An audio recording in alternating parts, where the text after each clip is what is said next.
ain't gonna ever back down from nobody. I don't care who it is. This is a brotherhood. And if we stand strong together, we can't be denied. If one of us goes down, we have another, and another, and another that's ready to fight.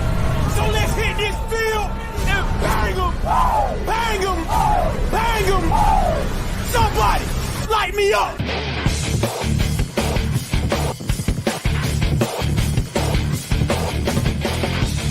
It's time to huddle up. It's the Turf District Podcast.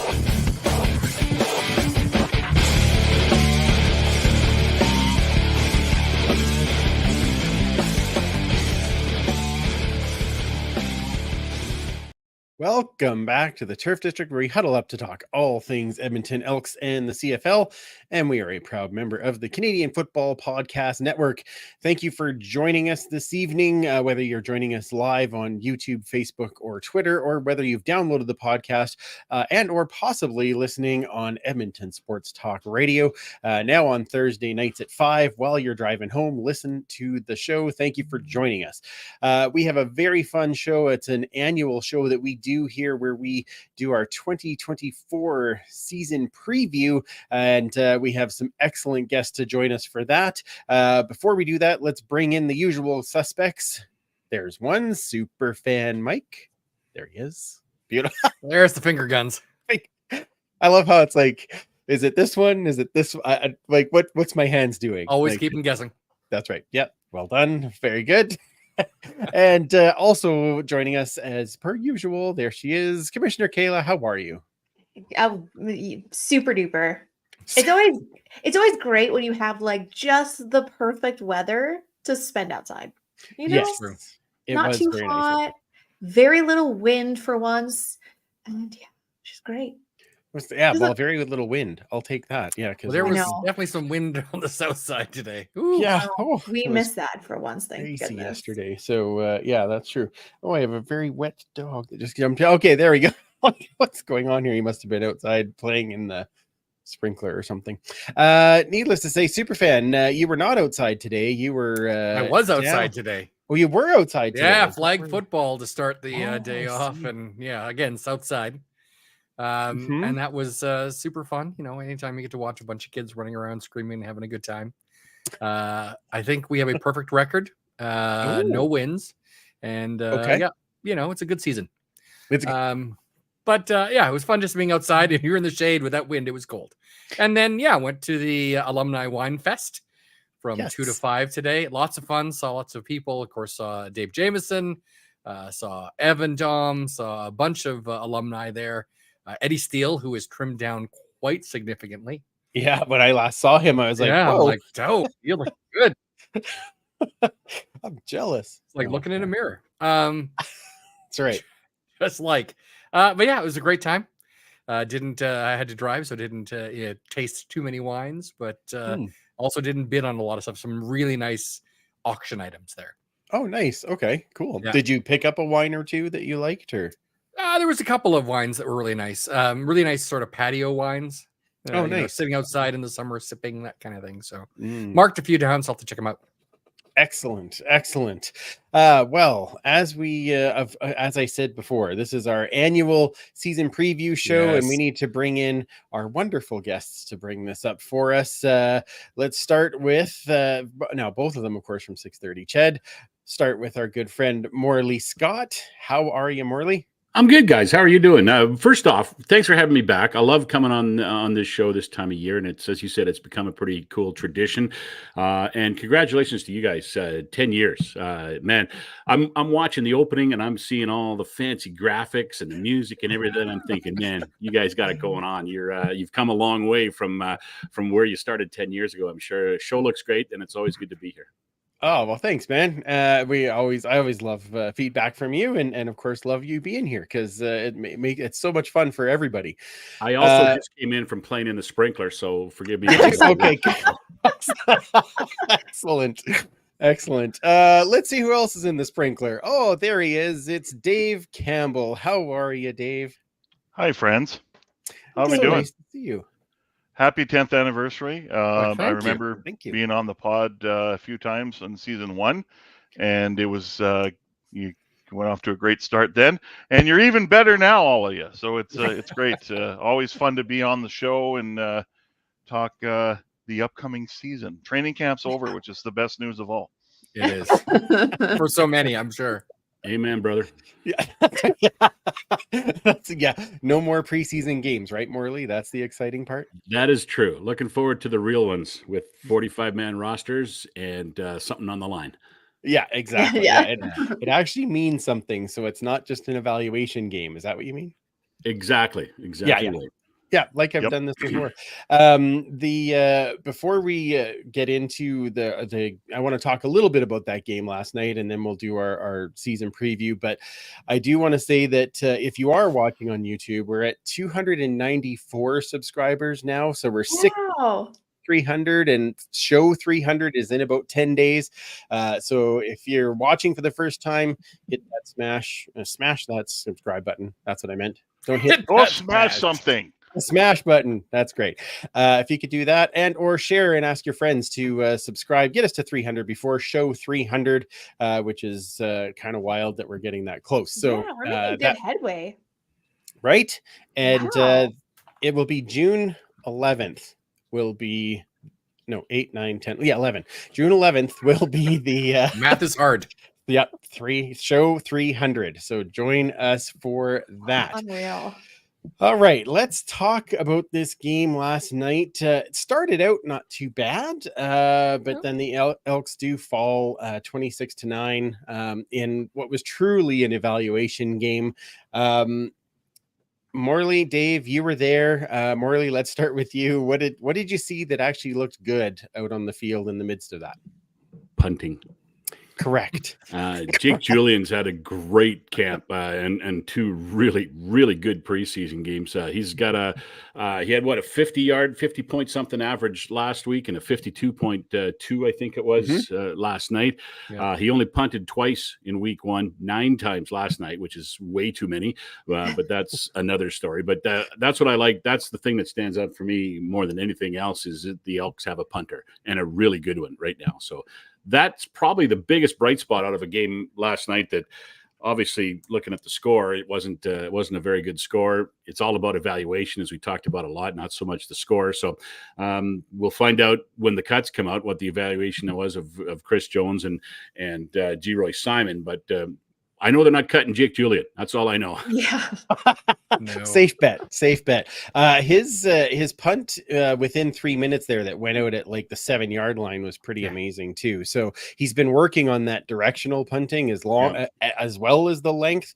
But when you've got a guy that can, get 5-second hang time and go 50 yards, that's not a bad thing for sure. And have a cute little celebration. Yeah, exactly. Dave, what'd you see in this game other than punting? I that might put you on the spot, but I'm sure you found something in there. Just to add to Julian's night, I remember Rob Maver in the past said to me, Dave, don't ever talk about the average when it comes to punting. Talk about the net average. Right. So Julian's punt average was 52.2. The net was 46.8. That means he's putting it in the right area. The cover units are getting downfield. And I think in a game that was a little tough to watch at times, the cover units were a bright spot. And that might have been the best part of the game is the punting and the way the punt cover unit played. When Jared Dagey was in the game, I saw someone who was, poised, someone who has a grasp of the offense, someone who is able to operate the offense very quickly and effectively. Then he got hurt. He got the 1 touchdown. Then he got hurt, and then Malik Henry comes in, and it's a schmozzle for a while. And then in the second half, he tried to go downfield a few times, and I think Jarius Jackson, the offensive coordinator, did a good job of trying to put plays in to his arsenal instead of just get the ball 1-2 throw like he was in the Arena League. And, there was a couple misses there where he underthrew receivers, but he was close on a couple. If they were caught, that would have been, a big moment for the game.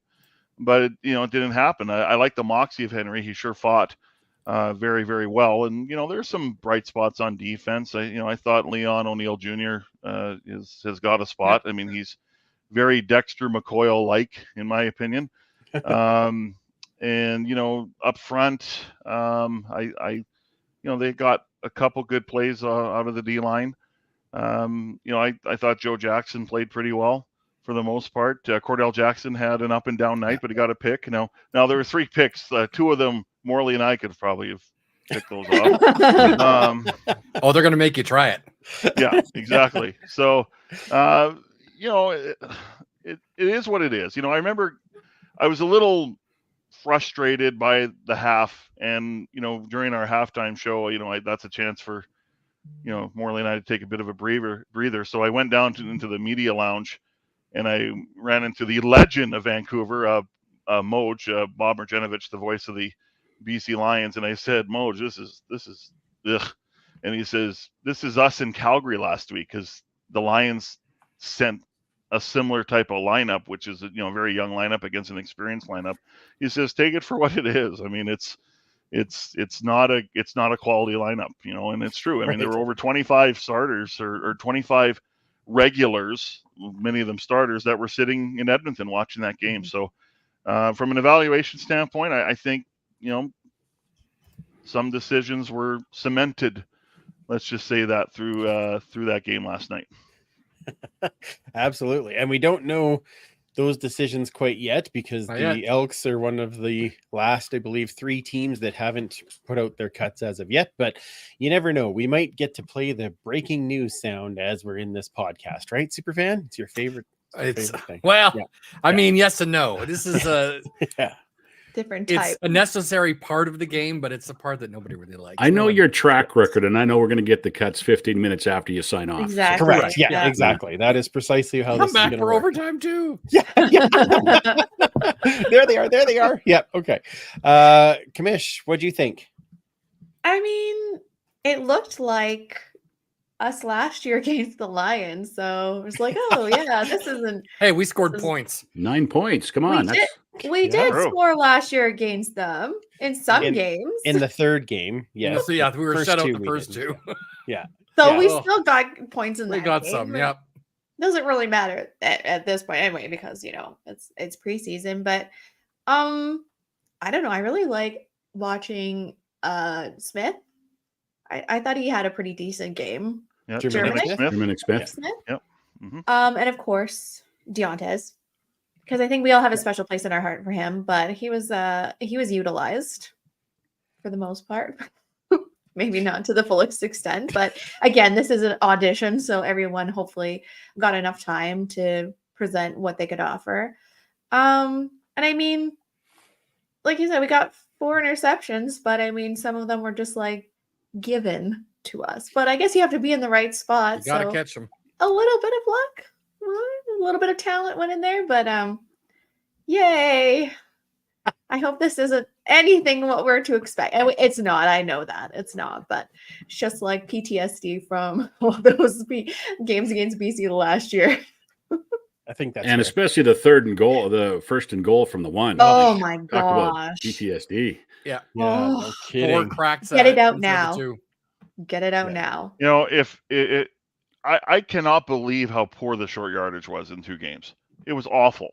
Mm-hmm. You had quarterbacks that couldn't handle the exchange.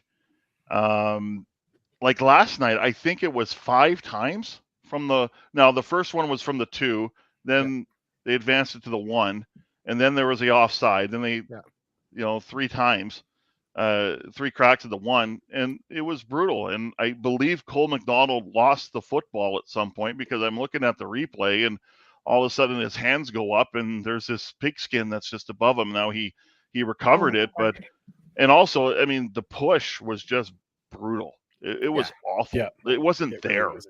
It almost looked like they all stood up straight and just was like, yeah. Try. So in the exploration of the task of finding a short yardage quarterback, I don't know who it is right now. Yeah. Is it Cole McDonald? Is it Lowe? I mean, Lowe scored the only touchdown. from the first game in a field goal fest. The short yardage unit, I'm like, boy, this is probably the worst short yardage I have seen in 2 games. I don't care if it's preseason or not. It was terrible. It was really bad. And the funniest thing is he got the closest to the end zone when they got the offside call. And every other time they were onside and he didn't get anywhere near it. So I thought that was, I'm like, if you would have just leaned forward, we wouldn't have cared about the offside and away we go. But it was, it's different when we had Cornelius last year, who could basically just like airplane with his really long arms and get a first down. And we his technique was so good too. Like he exploded off the line. Yes. Yeah. And low, right? That was the big thing I noticed with Cole McDonald, had a farm, is that he was leaning, he wasn't leaning low. He was leaning up as he was, like you said, Commish, when he was going in, and it's like way too upright. Of course you're going to get hit. Yeah. Like I noticed or it you're always going to find a hole. Seemed to me that they got the late start too. Like the push was kind of delayed, and then they, by that time, a lot of the space was taken away from them, and it just seemed kind of late to take off, to to start that fall forward or that push forward. So it's something clearly they have to work at, and it's it's obviously also not just the quarterback, right? He's the main guy. He's got to hold the ball. He's got to get the yardage, but he's got to get a push in front of him too, and sometimes that hasn't been there as well. So lots to work on. I imagine next week at practice we'll be seeing them work on that quite a bit as they prepare for the season opener on Saturday. Yeah, I bet. All right, Superfan, what do you got for this game? It's pretty much what we expected. We're sending our 2s and 3s and even 4s up against the Lions' #1 unit. So the first couple of series we held our own, and then the tide could only last so long before it broke. I loved seeing Dylan Mitchell. There was the passing to the end zone that was ultimately broken up, and they went right back to him, and he got that touchdown. He had a great move on Peters, who's a veteran at that corner spot, and he got the touchdown and just left him grasping air. So that was great to see. And then on defense, Marlon Franklin. I thought he had a really solid game. A couple of tackles for losses. He had 6-7 tackles in the game. For a guy that didn't get a lot with his injury last year, he was sort of halfway into the season. I thought he played great. And then everyone else, I think everyone's mentioned. The only other person we talked about it before the show was Vincent Blanchard on his kickoffs.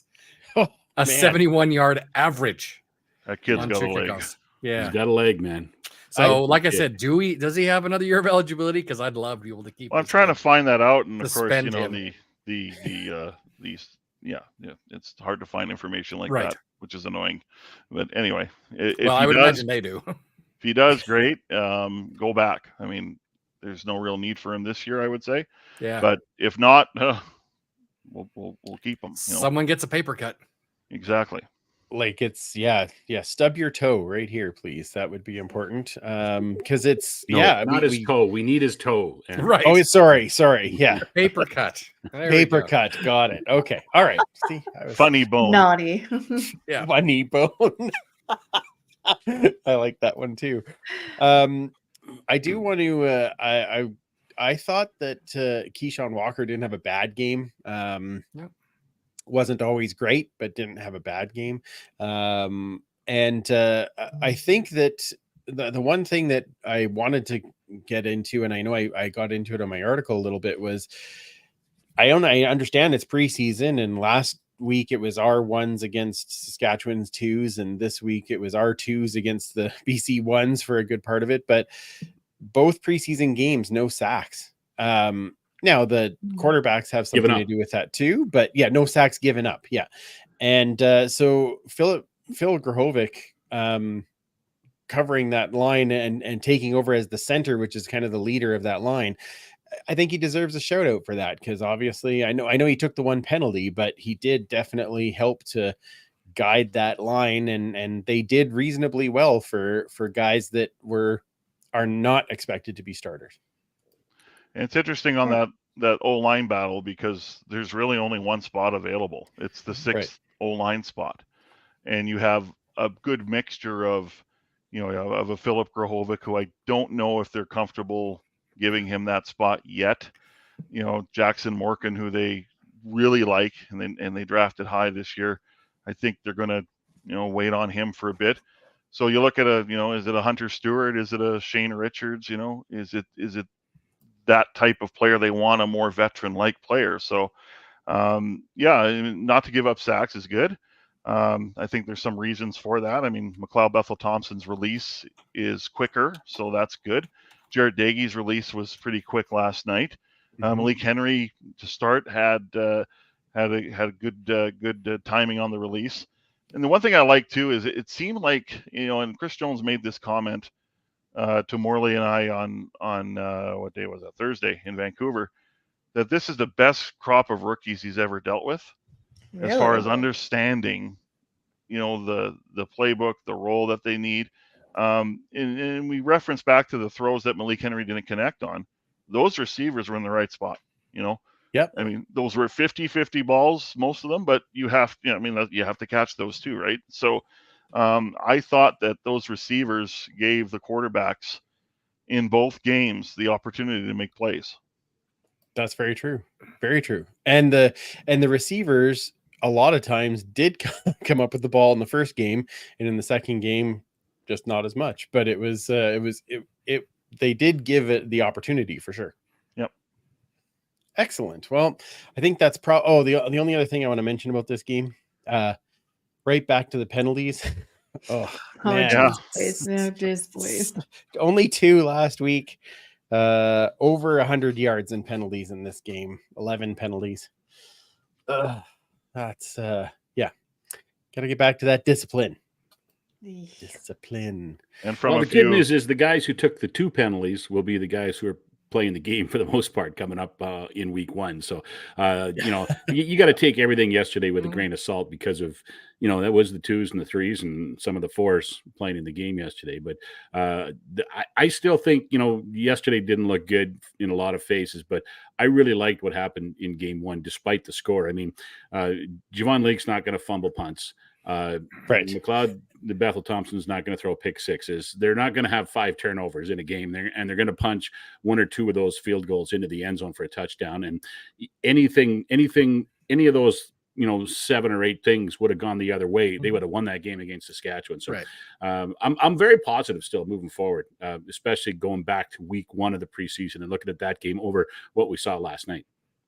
Yeah, that's very fair. That's very fair. All right. Well, let's move on from that game, because there's only so much that we can drag out information from something that was definitely evaluation at best. We'll continue on with the best in the biz, Morley and Dave, and let us talk about the 2024 season preview of this Edmonton Elks team. Now, we don't have the final cuts, but we have I think we have a fairly good idea who's going to land where. There might be a couple of spots that will surprise us, but I don't think there's going to be too many in there. Let's start on offense. Dave, I want to start with you this time. What do you think of this offense, and what are the things that you're most looking forward to? So about this season, you're going to hear me say this phrase a lot tonight: puncher's chance. Puncher's chance to win. I think McLeod Bethel-Thompson gives this offense a puncher's chance. And what he has around him: Kevin Brown in the backfield, Eugene Lewis, Curly Gittins Jr., Kyron Moore. You got to hope the offensive line is going to be able to hold and do their job. They're going to love the fact that McLeod gets the ball out fast. They're going to love that. They got to run the ball consistently and enough to influence the defense. I like the fact Javon Lake's going to be included into the offense at times. But really, I think they have that puncher's chance because of McLeod Bethel-Thompson. And the fact that it's not just the leadership and his command and his voice and, you know, all that is important. They got to make some plays downfield. And I think you saw that in preseason game 1, where they were doing some different things in the passing game that we haven't seen for a while. They were going downfield, and there wasn't always 20 plus plays, even though there were, but they were attacking that intermediate zone, which has been a wasteland for far too long. Getting those 10 to 15 to 18 yard plays, and really back to running the football. Kevin Brown had an excellent season, but it was really within 6 games. When he averaged 200 yards a game. And I'm not trying to rain on his parade and the O-line's parade, but they had a 6-game stretch where they were just all world. And they went absolutely nuclear and, averaging 200 yards plus per game. And then it went away because prior to that stretch, they were 0-8, and the run game was almost non-existent. I think Kevin Brown's highest game was 65 yards. Mm-hmm. And then after that stretch, they lost 4 games in a row, and the run game wasn't as effective. So they were really good, but only for a 6-game stretch when they were just out of this world good. So it's got to be more consistent. But puncher's chance because you have McLeod Bethel-Thompson at quarterback. All right, that's fair. What about you, Morley? Yeah, I'm in the same boat. I think Dave's right about the run game. He had 65 yard as his best game, and then he had 65 yards on the first carry in that game against Winnipeg, right, for a touchdown. And that kind of turned it around. When they made the change at quarterback and they made the change at OC, there was a definite new commitment to the run game at that point, and we saw that. And once Kevin Brown got going, he got going. He was really good last year. I don't know if they'll have I don't mean this in a negative way, but if they'll have as big a commitment to the run game, because they've got a better passer now, and they've got a great group of receivers. So I think that the run game is going to have to supplement the passing game, which will be better. McLeod Bethel-Thompson's a guy who can go out and throw 300 to 400 yards in any given game, right? So I think the passing game is going to be there, and the run game is going to have to stay there, obviously, and be part of that supplementary part of their offense that keeps defenses on guard and keeps defenses ready for it. And that's the best part. If you go to Kevin Brown, he still can rip one, and he can be elusive, and he can turn a game around with a couple of good runs. And so I'm looking forward to see how the pass and the run game kind of mesh together moving forward. The O-line, as we've talked about, looks good. I think the offense is in pretty good shape. They've got a couple of receiver positions to sort out, but it's not like they're looking for a guy. They've found a couple of guys, and they got to figure out how to use them now, because they've had guys who've stepped in, look good. Herji Mayala's been just a great addition. He's had a really good couple of preseason games in training camp, and Gavin Cobb looks like he's so much more confident and so much just more trusting in his ability. And I think that comes from the coaching staff as well, trusting him a little bit more. And if Dylan Mitchell can get going, he's had a slow camp. He's been dinged up a little bit, but he looked good last night. As Mike was talking about, they made a great move on Gary Peters to get open for the touchdown twice, really, almost. And Eugene Lewis, and I know that McLeod Bethel-Thompson and Eugene Lewis have been working together to build the chemistry. And you can't just say we got chemistry, right? You have to work at it. And they've been working at it. And I'm looking forward to seeing those two work in a game situation, because Gino loves to say, right, 90-10, and McLeod can get the ball to him. So he'll make some great catches this year, and I think he'll have one of his better years, because he's got a quarterback who can get him the football on a regular basis, and he's going to get open, right? So he'll get the football, and I'm looking forward to seeing what numbers he can put up. And I know even last year, everyone says he had an off year, but if you do the math and extrapolate that out over a full season, he still had 1,000-yard plus season, right, on average. So even though, what did he get, 840 or something, I think, but missed 6 games. So 100, what did he get, 134 in the last game. So that kind of padded it a little bit in the game in Winnipeg. But the sky's the limit, I think, for MBT and Gino Lewis to work together this year. I'm really excited to see them go. Oh, I bet. Well, you're excited to be calling those ones to get the. There's another 90-10 ball to Gino Lewis. Yeah. Kamish, what do you got on the offensive side that the boys haven't already touched on, or what are you most looking forward to? Well, it was already touched on, but I really do want to see Dylan Mitchell succeed this year. I know, like, last year wasn't exactly the season that we had planned for him, or he had planned for himself. Same too, when you just see some of those drops going into these preseason games, just like, no. We know this isn't not who you are, who you can be. So I don't know if you can call it like a redemption season for him, but I'm hoping that he can maintain his mark because there's so many good receivers on this squad. And unfortunately, it's going to be really tough competition. And I'm not entirely sold that he can stand on his own with all these guys, especially like you said, with Gavin Cobb kind of finding his niche. And I think he's been looking really good. So Yeah. it's again, I'm trying not to get stupidly involved in like my heart into these players because I know they got to go or some of them aren't going to stick around. It sucks. But, just having a vet quarterback, I think is just going to change the pace of the game. And we're actually going to be able to make those bigger plays that we've been missing. I know Trey Ford is all about the big plays, but sometimes you just need to stay back in the pocket and let your receivers do the work instead of you trying to do it all. That's fair. Yeah. That's fair. Although I want to see Trey Ford, don't get me wrong. Don't get me. Y'all know how I feel about Trey Ford. Kind of a cute there. Yeah. Yeah. So I'm hoping he does. They can utilize both of them, and like the interview that we had with MBT, and one of the reasons he wanted to come to Edmonton was because of Trey Ford. Like, that's an astonishing thing for a vet quarterback to say. And that really made me like, okay, I'm sold, because you want this kid to be like the Canadian quarterback in the CFL. I'm digging that. Yeah, absolutely. Absolutely. What about you, super fan? Well, obviously a lot has been touched on the offense. Yes. One name that I didn't hear, or maybe I'm just, losing it in my old age.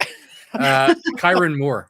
I think Swerve, with the speed he's got, can really take advantage of some defenses if they're going to, maybe get a little closer to the line or try for a sack or things like that. With MBT's quick release, if he can get it to Kyron Moore in space, it's going to be trouble for them, much like Deontez Alexander, those guys that are returners. Yes. Right. So Gavin Cobb, same kind of thing. I think he can sort of get in there past the coverage. The offensive line, they've had another year together. So I think they're just going to do that much better. They had, I thought, a pretty solid outing in game one again versus the Saskatchewan 2s and 3s. So I don't want to get too far ahead of myself. And like Kayla was saying, I mean, I would love to see some Trey Ford packages put in just as a changeup, because I think that gets defenses where they have to plan for both styles of quarterbacks. And I think it's the kind of thing that we saw before with Chris Jones, where they would mix things up a bit. And I think that would go a long way for seeing what we can do here. Go ahead, Krish. No, I have a question just regards in creating packages for two quarterbacks. So you can go, and then I'll come back to that question.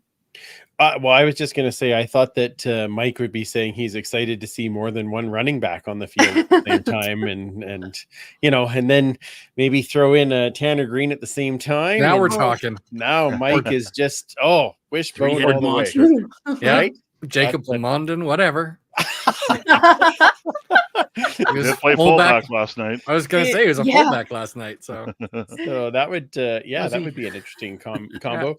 That's one thing actually I missed about the game last night. What a return by Tanner Green. Hey, points for number 27. That was well done. Go ahead, Kamish. Just in terms of, I don't really understand like roster moves and stuff. Like, do you have to submit? Obviously you have to like legally check in a player when they come in and stuff, but when it comes to quarterbacks, is there anything indicating that you can't just use Trey Ford and MBT at will, like whenever you want, however you want? You can have two quarterbacks on the field at any time. Yeah, at any time. Last couple of years. Yep. Really? And they can substitute for each other anytime as well. Like, that's not an play issue after play after play. And I think that's probably more what everybody's talking about, is that when Trey gets in, how often is he going to get in and for how long? Right. And I hope that they have some sort of package for him, that he'll come in And not just when if things are going poorly, he comes in, but he can come in just for a change of pace, just to make the defense think a little bit more. And the more you play Trey Ford in games, if you give him, 1 or 2 or 3 series in a game in a row or whatever, the more preparation time you cause the other team to go through. If you run Trey Ford for 2 games, 2 series against Saskatchewan, then the teams you're playing in the next 2 or 3 weeks, they got to commit probably time for the coaches to break that down, time to teach the players that if Ford comes in, here's what we have to do, here's what we expect. So it causes problems for teams down the line the more you play Trey Ford, and he'll be successful as well, right? I mean, we all know what he can do, and I think coming in those situations just to be different, right? Just to switch it up a little bit is going to cause some big problems for the team on the field and the teams that are going to be preparing to play the Elks moving over the next 3 weeks. Just that's like what's Chris Strebler, exciting, right? Yeah. Oh, yeah. That's what's so exciting, though, that we actually have that opportunity for once. And like last year, a lot of the games just felt really vanilla and quite boring in some of the play calls too. So to have Trey Ford like come in and make chaos, I guess, is just exciting to think. Now, that's not to say that that's going to happen, but we can fantasize. Yeah, it's good to throw it out there. I'm glad you said it. I'm glad you said it, Kayla, because I was going to be the jerk on the podcast like I usually am, and throw water on this whole lovely thing about Trey Ford coming in for a few packages. It's so nice. Honestly, I'm with you, Kayla. I'm not convinced we're going to see it very much, and I'm not convinced you need to see it. Ooh. Why do you need to see it? Like, I do for my own heart. But okay, that's an honest answer. But if there has to be a reason to put Trey in, and I think that's the struggle. Is why are you putting Trey? Yes, you are, Joe. Is why are you putting Trey in? He's not your short yardage quarterback. He won't be that in that role. It's just hard to think about. McLeod is 1, Trey Ford is 2, and the short yardage quarterback is 3, and 2 is not going to play very much, if at all. I hope that it's because we're so far ahead in so many games that they're giving Trey lots of reps so that he has the chance to just even learn more on the field, and that'd be great. That's my there. How's that for optimism? I love it. Super. At least you're not a jerk like some guys on the pod. Right. Sometimes you just have to know your role, Morley. I know. Embrace it. Embrace it. Embrace the power. Let's switch to the other side of the ball. The side of the ball that I think I might even be more excited about. Definitely more than I was probably 4 months ago. This time, Morley, let's start with you. The defensive side of the ball, or as Odell would call it, the defen. What do you think? What do you think about that time? I'm looking forward to seeing those rookie DBs all be second-year DBs and see what they've learned and how they carry it over. They've had a pretty good training camp. I know we were talking to Chris Jones about it last week, and he talked about the carryover. So they've had a good camp. Now they got to carry it over to the preseason games and into the regular season. And they survived last year. I mean, there was for a while 5 rookies back there, right? And they survived. Obviously they didn't win a lot of games, especially at the start of the year, but they learned a lot and they look like they're going to be better. I'm excited to see Kai Gray in his second year after having a really strong rookie campaign, and the other guys. And you mentioned earlier, Mike, Marlon Franklin. He's been really good. I love his speed. I love his versatility, and he can play. Yeah. He could be safety. He can play halfback. He can probably go Sam as well. So I love the versatility he has, and he's been all over the place at training camp. He's been making plays, not just in the games, but in practice. And he had 7 tackles last night, so he's going to be a big part of it. I think the linebacking core is going to be a kind of a building project over the year, because I think by the end of it, we might see DeBlanco in there and being a big role in it. And Niles Morgan, of course, is going to be Niles Morgan. Had over 100 tackles last year and probably do the same this year as long as he stays healthy. But the D line is where I think everybody was most concerned, and it's been pretty good. I mean, they got some sacks in the 2 games. I think Elliott Brown is going to be really good. I really like, he's got that Willie Jefferson, Odell Willis build to him, and Chris Jones has often compared him to Willie Jefferson when we've talked about him, and that's certainly good. You can't say he's going to be as good as Willie Jefferson because he's been one of the best the last 10 years in the CFL. But I think he's going to be a factor to deal with. I mean, he's got the hang of the CFL game. He's healthy. Last year he came in, he was kind of impressive. Then he got hurt, and when he came back from being injured, I didn't think he was as good as he was before. But now he's ready to go, and he said I've talked to him, and he's talked about how much more confident he is, and how he's smarter and stronger, and he knows the CFL game more, and he knows how to play the CFL game a little bit better. So I'm looking forward to him and his development this year. Robert Kimdichi's been good in the middle. Romeo McKnight, I've enjoyed. He's kind of stepped up and been a bit of a surprise. I don't think many people expected to see what they saw out of him. And I think the D-line's going to be okay after the rebuild. And I don't know where the sacks are going to come from. I don't know if they're going to replace the 24 sacks that the 2 guys that are gone got in Jake Seresna and AC. But I think they'll be better on run defense, and I might trade a few sacks for a few more second down stops, if you know what I mean, because they have appeared to be much better on the run defense this year than they were last year. So we'll see when the real bullets start to fly in a week. But I'm encouraged by what I've seen from the defense so far. Absolutely. What about you, Dave? Yeah, I think I'm encouraged so far. And this is the area of the Elks last year that was the biggest problem, in my view. Even though they had troubles on offense under the Steve McAdoo era and Taylor Cornelius and all that, the defense was frustrating. Now, they got off to a pretty good start last year, but by the end of the season, they're giving up 27 points a game on average, offensive points. So is that their average or their net? No, I'm just cute. I'm just kidding. Okay.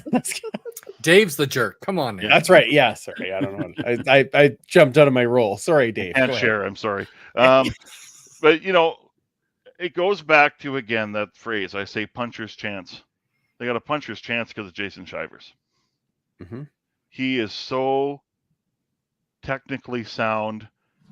And when a guy like Lucius Purifoy, I love Lucius because he's grumpy and surly, and I find that kind of charming because I like being that way sometimes too. Sometimes I'm just a treat, Morley, right? And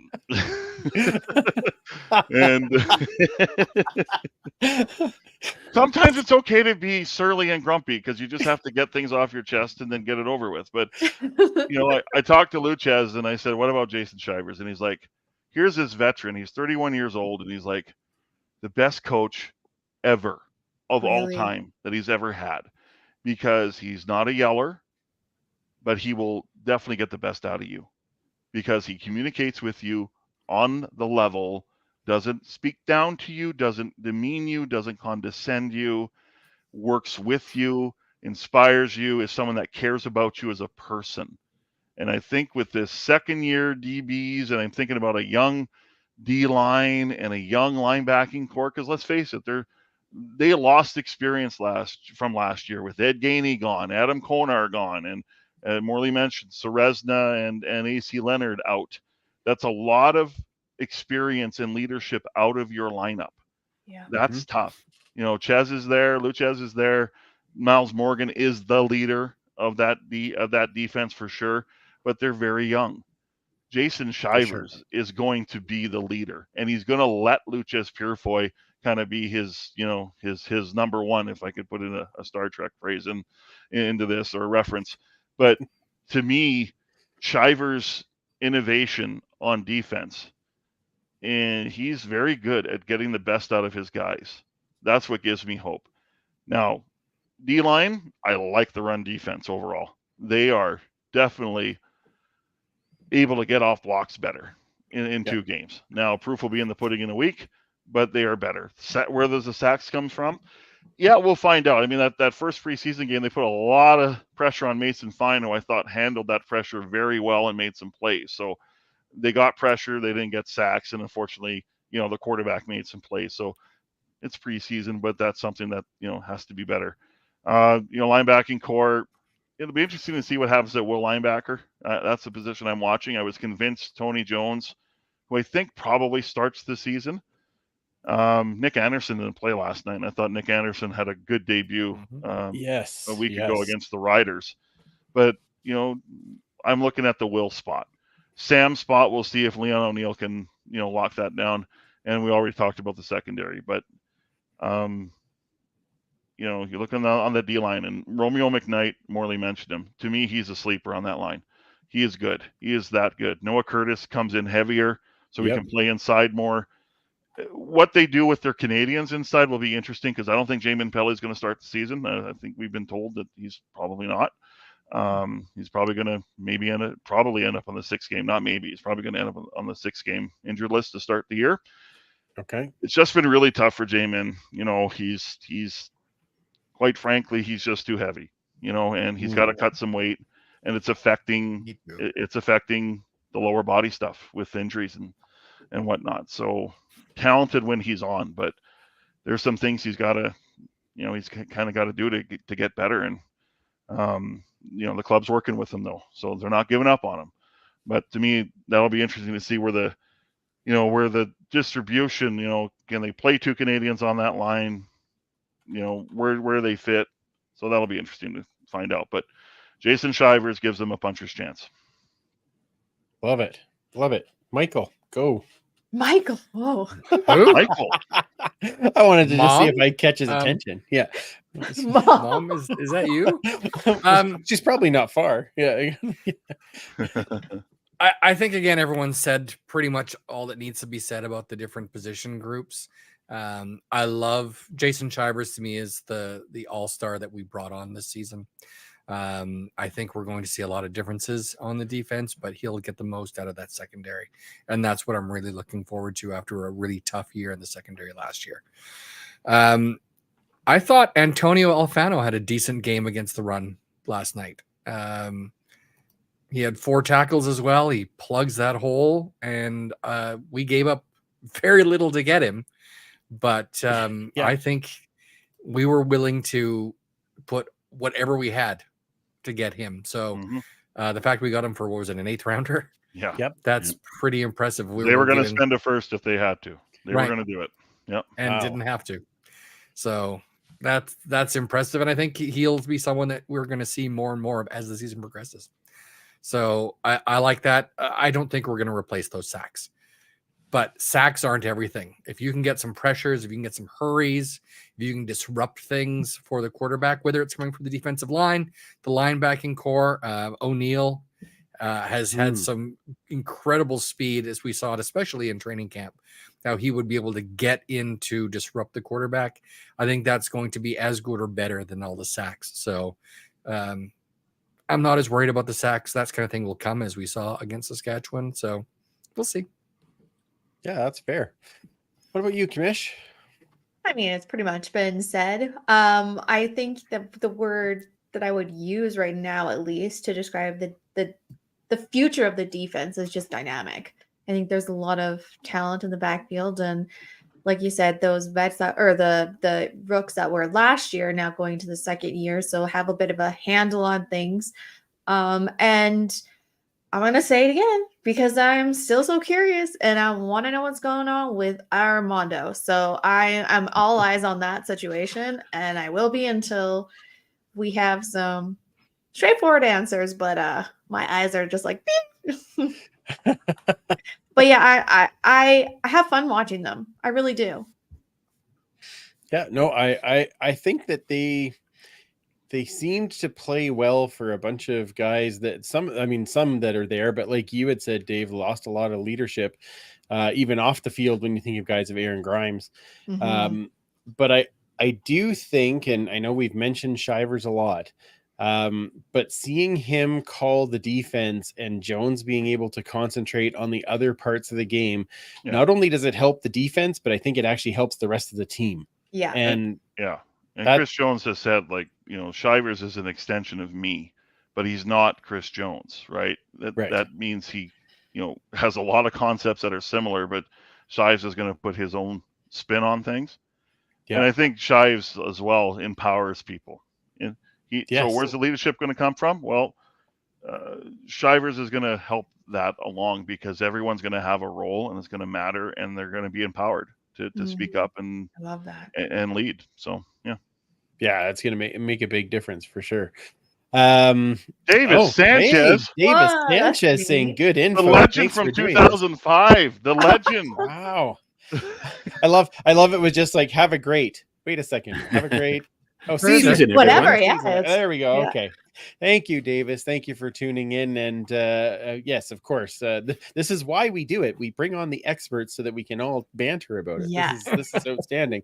Last part of the team, we've now here. This is the way it's supposed to be said. We offense, defense, special team. Okay, so now special teams.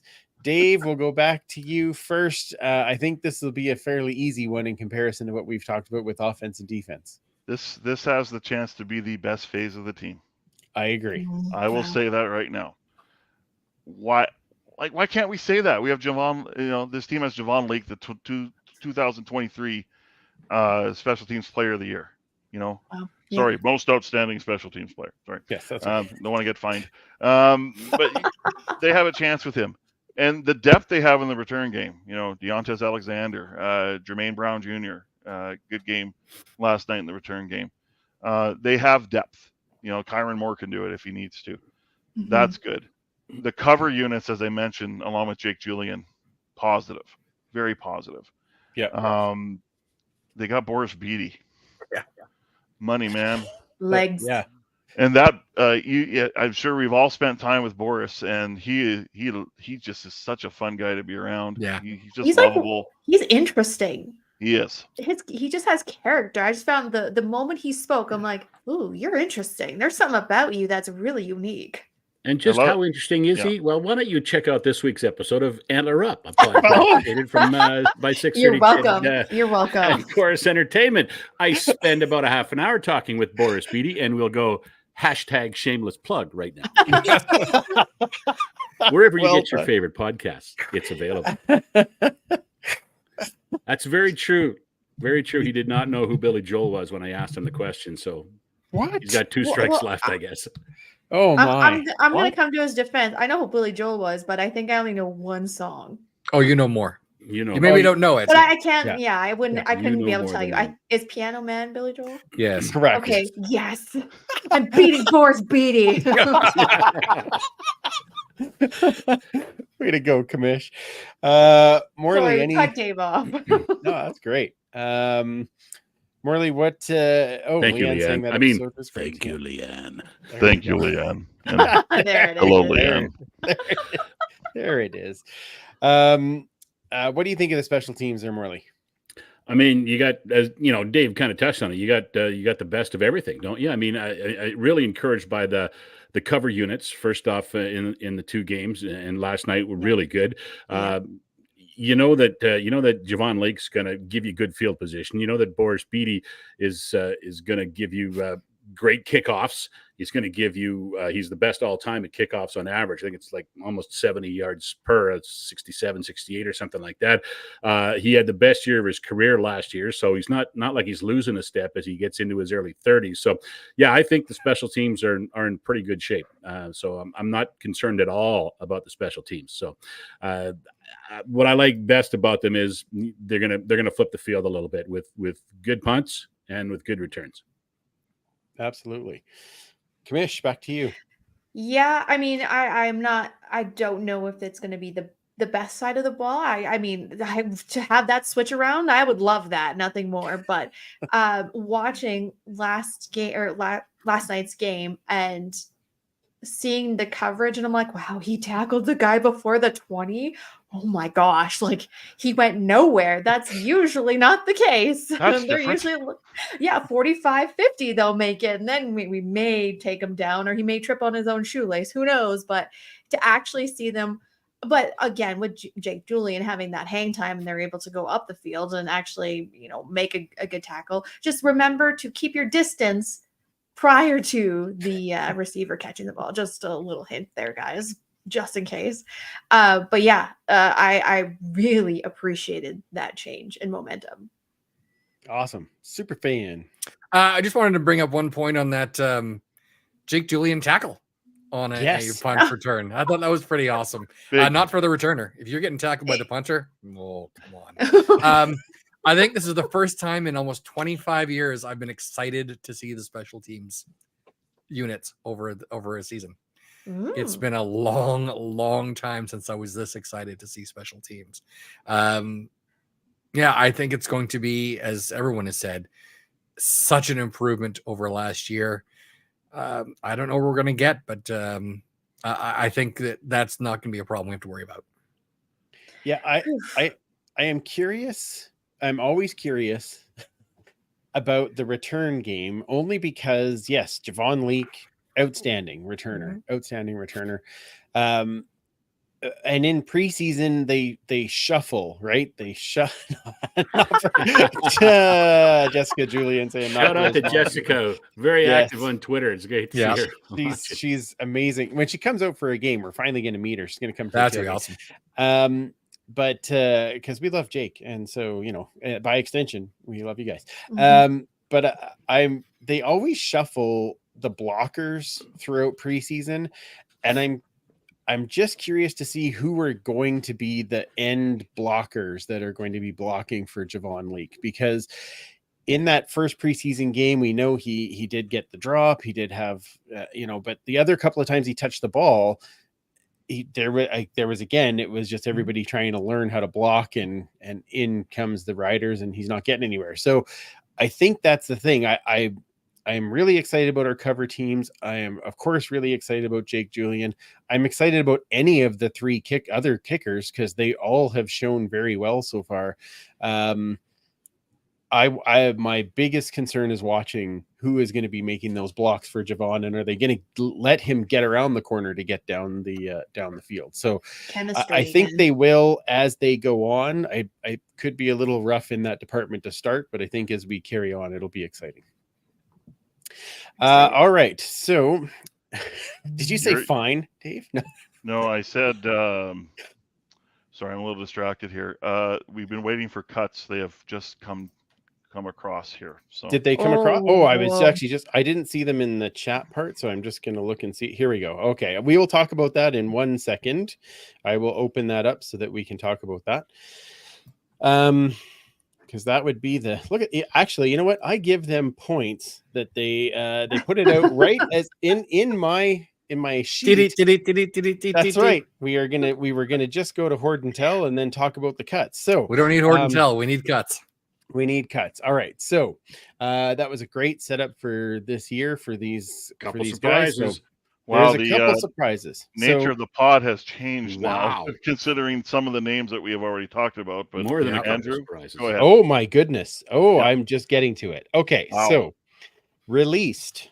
Okay. I'm going to do these in the exact order that they have them. Deontez Alexander. Oh my. That one is a big surprise to me. Big time. Everyone else. Yeah. Mm-hmm. Offensive lineman Desmond Besant. National kicker Vincent Blanchard. Yep. American Jermaine Brown Jr. Running back, yeah. Defensive lineman Randy Charlton. Linebacker Raynard Ellis. Brace yourself, Kayla. Kicker Dean Faithful. Wide receiver John Franklin III. Defensive back Marlashon Franklin Jr. Shocked.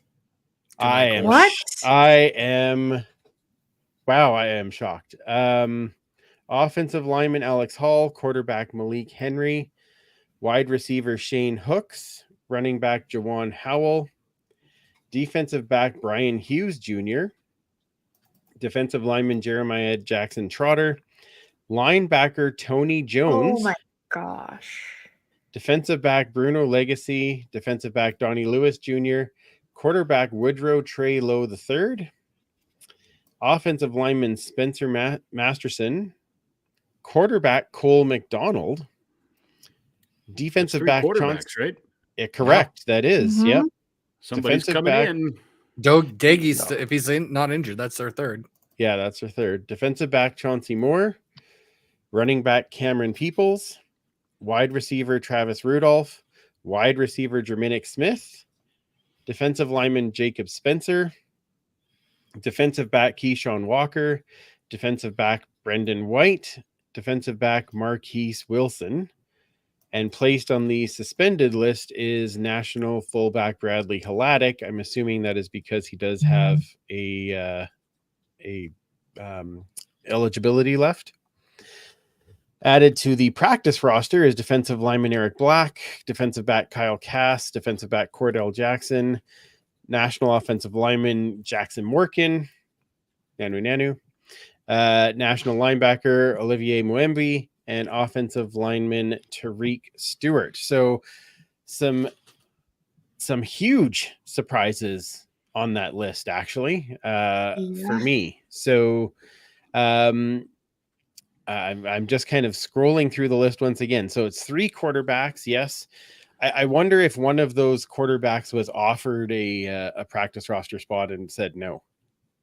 That would have been ridiculous for them to say no, but anyway. But they might have. Yeah, you're right. That could have been that could have been the thing. Yeah, that's that. Yeah, there's some big surprise. Okay, so let's talk about these cuts because what we were all talking about before. Yeah. So to say there was some roster moves, there was some roster moves.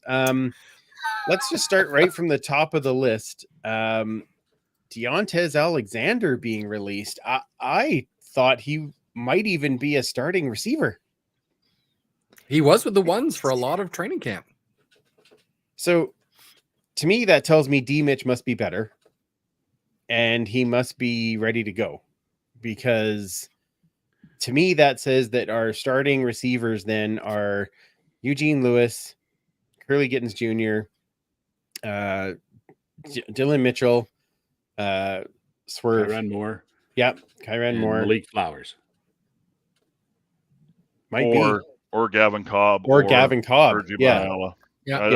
Yeah. I want to see if I think that I would guess Cobb and Tanner Green, and they'll be coming in and out depending on the situation as a Canadian, right? So, but yeah, I'm surprised because Alexander also can return, right? So it's very, very useful. Had a touchdown. Yeah, first touchdown we've had in forever. In a decade, yeah. And I thought last night, out of the receivers that were there, I thought he looked like the best one. Yep. He had 3 catches on 3 targets. And he was really good at getting yak. So I'm that one to me is, and unless that was another thing where they offered a practice roster spot and he said no. But again, he was here already on that. So another way that I always, I kind of wrap my head around it sometimes is thinking, okay, he was really good. And then you got to think, okay, so if he stays, who do you take out? Right. And I think Malik Flowers maybe has better upside. I'm not sure, but that's the whole thing. I always look at it as like, okay, if you're going to keep him, you're surprised he's gone. Who are you going to get rid of instead of him? Right. And then sometimes you can't come up with that answer. Right. Yeah. That might be the case. Although out of the two, like if you're looking at just Malik Flowers and Deontez Alexander, watching through training camp and through the games, I would have thought the easy choice would have been Deontez Alexander in comparison. Maybe it's salary. Could be. I think they have a bigger sample size too on Malik, who was here for a couple of weeks last year and left because he got an NFL opportunity, right? Mm-hmm. They didn't release him. They released him, but they only released him because he had an NFL opportunity to go to Vegas last year. So maybe they've liked him for a while. Obviously, they've known they brought in Alexander last year at the end of the year, and we know what he did in Winnipeg and that. But maybe that's part of it, just a bigger sample size, and they've got a better read on Flowers than they do on Alexander moving forward. Yeah, that's fair. Brian from BC Lions Den saying Alexander had a big play last night, looked like a big target. His stride reminded me of Manny in his prime, and that's what I thought too. But that's a surprising one. For Fernandez or Arsenault?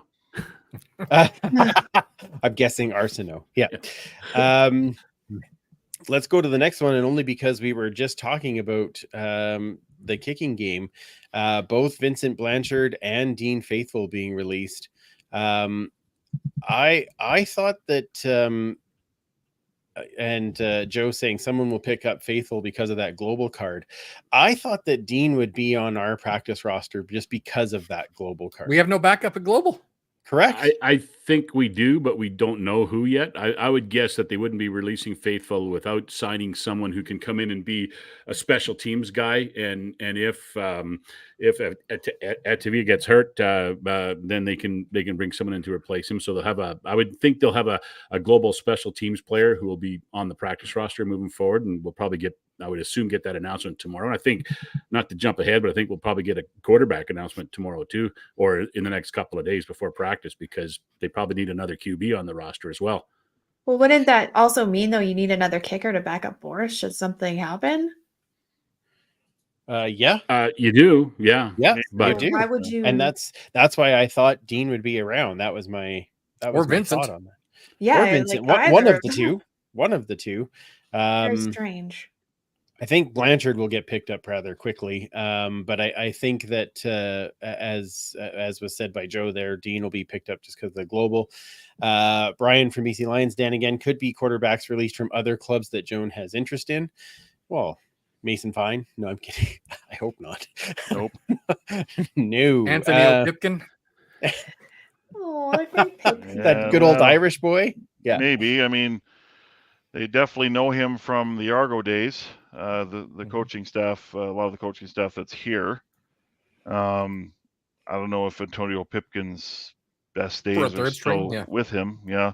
And to Morley's point too, I mean, I think more moves are coming. There's only 6 on the practice roster, 6 players. Yeah. So there's room for 4 more. Yeah. So we'll see some other guys there. Scrolling down here to now I know you had mentioned him a couple of times in the games there, Dave, Reynard Ellis making some plays. That one I know there's a lot of other linebackers, so I guess it's not as big a surprise, but we did definitely especially Bynum really stepping up recently, so I could see where that might happen. The next big shocker that also elevates I think Joe DeBlanco a little bit too. Right. In behind Niles Morgan, and you got Michael Broderick in there as well. Yep, very true. So the next big shocker to me, Marleshon Franklin Jr. Yeah, I thought he was the 6th guy or a rotating guy in that defensive backfield. I thought he was awesome. I am shocked. Yeah, that one was a big surprise to me. What about you guys? You know, what I'm noticing, Morley, a lot of these names they played last night. Mm-hmm. They played last night. So, yeah, you wonder if just, and we talked about on the broadcast that I think there's some guys or some players that were on the list of Chris Jones that they had to show him something, give him a reason not to cut him. Yeah. Right. And maybe they didn't do that. And maybe there's guys that, gave him a reason to stay, or it flipped, but a lot of these names played last night too. So, yeah, like I said, Franklin had 2 tackles for a loss and 7 tackles. 7 tackles. Yeah. Like great game. That one definitely surprises me. Next surprise, Tony Jones. Yeah. I left yesterday going, I don't know. I didn't see. He didn't flash like he did in games last year. I noticed. Right. I just didn't see him different position have the same impact. Nick Anderson had an excellent game. Yes, I know he didn't play last night, and he's obviously made the roster. But I just Tony is a very likable guy, and I think a very good player, but he didn't flash like he did last year. So yeah. I think the surprise for me is that Niles Morgan has been injured, right? Like so far this year, and he was injured quite a bit last year, and that's why Tony Jones sort of got in. Is he was at the middle linebacker spot, replacing Niles Morgan, and while you can't really replace Niles in that way, I thought he did at least an admirable job last year. So I thought he might get in just for his flexibility at playing both the Will and the Mike spot. Yeah, very true. Very true. Ken saying perhaps some of the players cut could end up on the practice roster by tomorrow. I'm guessing if they wanted to have them have a practice roster spot, they would have offered They would be there already. Yeah. Well, Well, maybe there's but, an I offer mean- there, and they're going to say, "Okay, I'm just going to see if anybody else wants me Right. right now." That's and true. if nobody rings my phone tomorrow, then I'll ring yours and I'll take your practice roster offer. So there might be a couple of guys in that boat. Yep, there could be there could be some of that for sure. But yes, a tough list for sure. It's always a tough list. We always have to go through it and go, man, I really like this guy, or and then you're like, wow, really? That guy didn't make it. But it's going to be neat as we set up all of our depth charts over the next week, and we prepare. Well, we're setting up all of our fake depth charts. Yeah, They'll give the real ones out on Friday. And they're usually kind of fake too, but I know what you're saying. yeah, it's not as fake as the preseason ones, but close. Yeah, exactly. But at least we'll know that kind of where people are going to be going. But this, like I said, the positives I'll take out of that is, like you said, Dave, Nick Anderson had a good game last week, and he has probably made that step. Leon O'Neill Jr., our Jimmy Gaines winner, made the team. So that's exciting. It's always good when that happens. Thumbs up. That's great. To me, with the release of some of those receivers, I got to think that means that D Mitch is going to be back and ready to take on a bigger role. So those types of things are exciting. And maybe some of these guys were cut, but it was a little like, stay by your phone just in case. So we'll see. Has Niles been at camp for the last week? Yeah, he was out last week. He was out. Okay, he was practicing last week. Yeah. Well, Joe, sorry then. DeBlanco starts Saturday. I don't think that's going to happen. Yeah. Book it, already not booked. Okay, that's wonderful. That didn't take long. Yeah. Well, nothing like actually getting our true first reaction on the podcast to the cuts. There's that was pretty crazy. I guess we did talk about this too. I'm guessing Grahovic took that 6th man spot with Morgan being on the Hunter Stewart's still on the roster, I believe. So is Shane Richards. Oh, so is Shane Richards. Yeah. That's true. Yeah. So maybe they're going to try those guys out a bit more over the next little bit. We'll see. And maybe Loico isn't back anytime soon. That's the other part that could be scary. Yeah.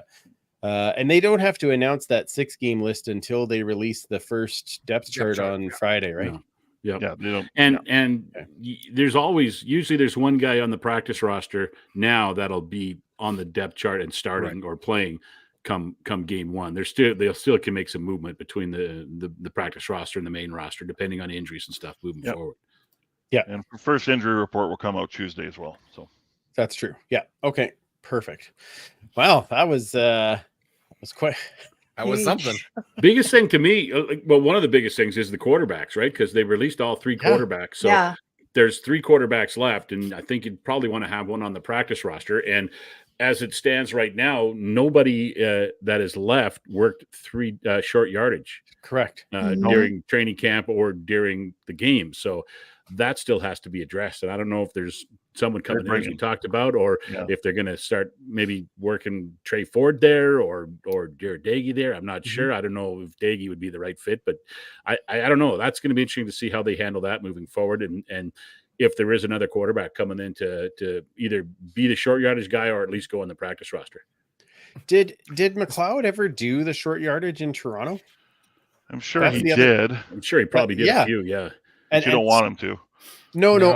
I know you don't Yeah. want him to, but I look at a situation like Montreal where they did have Fajardo doing some of the short yardage, just because he does have some other skills. Now, McLeod's not, a big runner and all those other kind of things, but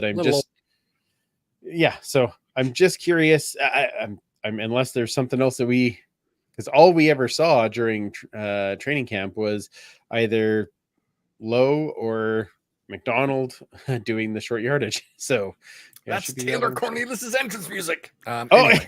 You can't pay $100,000 guaranteed anyway. So get in here. Yeah. You know what? Let's say that wouldn't be way out of the left field. And you know what? let's be honest, he did a fantastic job at it. Right. He And did. like, I mean, and again, I said this a lot last year, and I want to say it again. I really respect the way he was a teammate last year after Yeah. he got his job taken away from him. Yeah. Didn't obviously have the success he wanted, but man, he was great on third yardage. And Right. there was 2 plays where he ended up dropping back and throwing to AC Leonard, one for a touchdown, and I mean he ran for some extra yards, and I think going back, I think only once or twice did he not get it in the back half of the season. So kudos to him, but obviously he was making too much money, and it really wasn't a good situation for him. But stranger things have happened, right? He's still out there. He hasn't signed. He hasn't signed with anybody. Just saying. And they're paying him anyway, right? Yeah. So maybe. Yep. Could be rather interesting there. We'll see how this plays out over the next few days. So good shocks, good fun with that. I don't like it. I know you wouldn't like some of that for sure. Superfan, do you want to do a little bit of hoard and tell, and we can go back to some nice things before we set up this game this week? Sure. I All right, then. didn't have a chance to grab anything, so let's see what I got on the old desk here. Why not? It's all live, baby. It's all live. Yep. So, I don't know. Maybe a lot of people don't dabble in the trading card scene. That's all I got. Nice. It's a good one. Oh, there you go. You win as usual. There we go. So I don't know if a lot of people sort of pay attention to the trading card scene.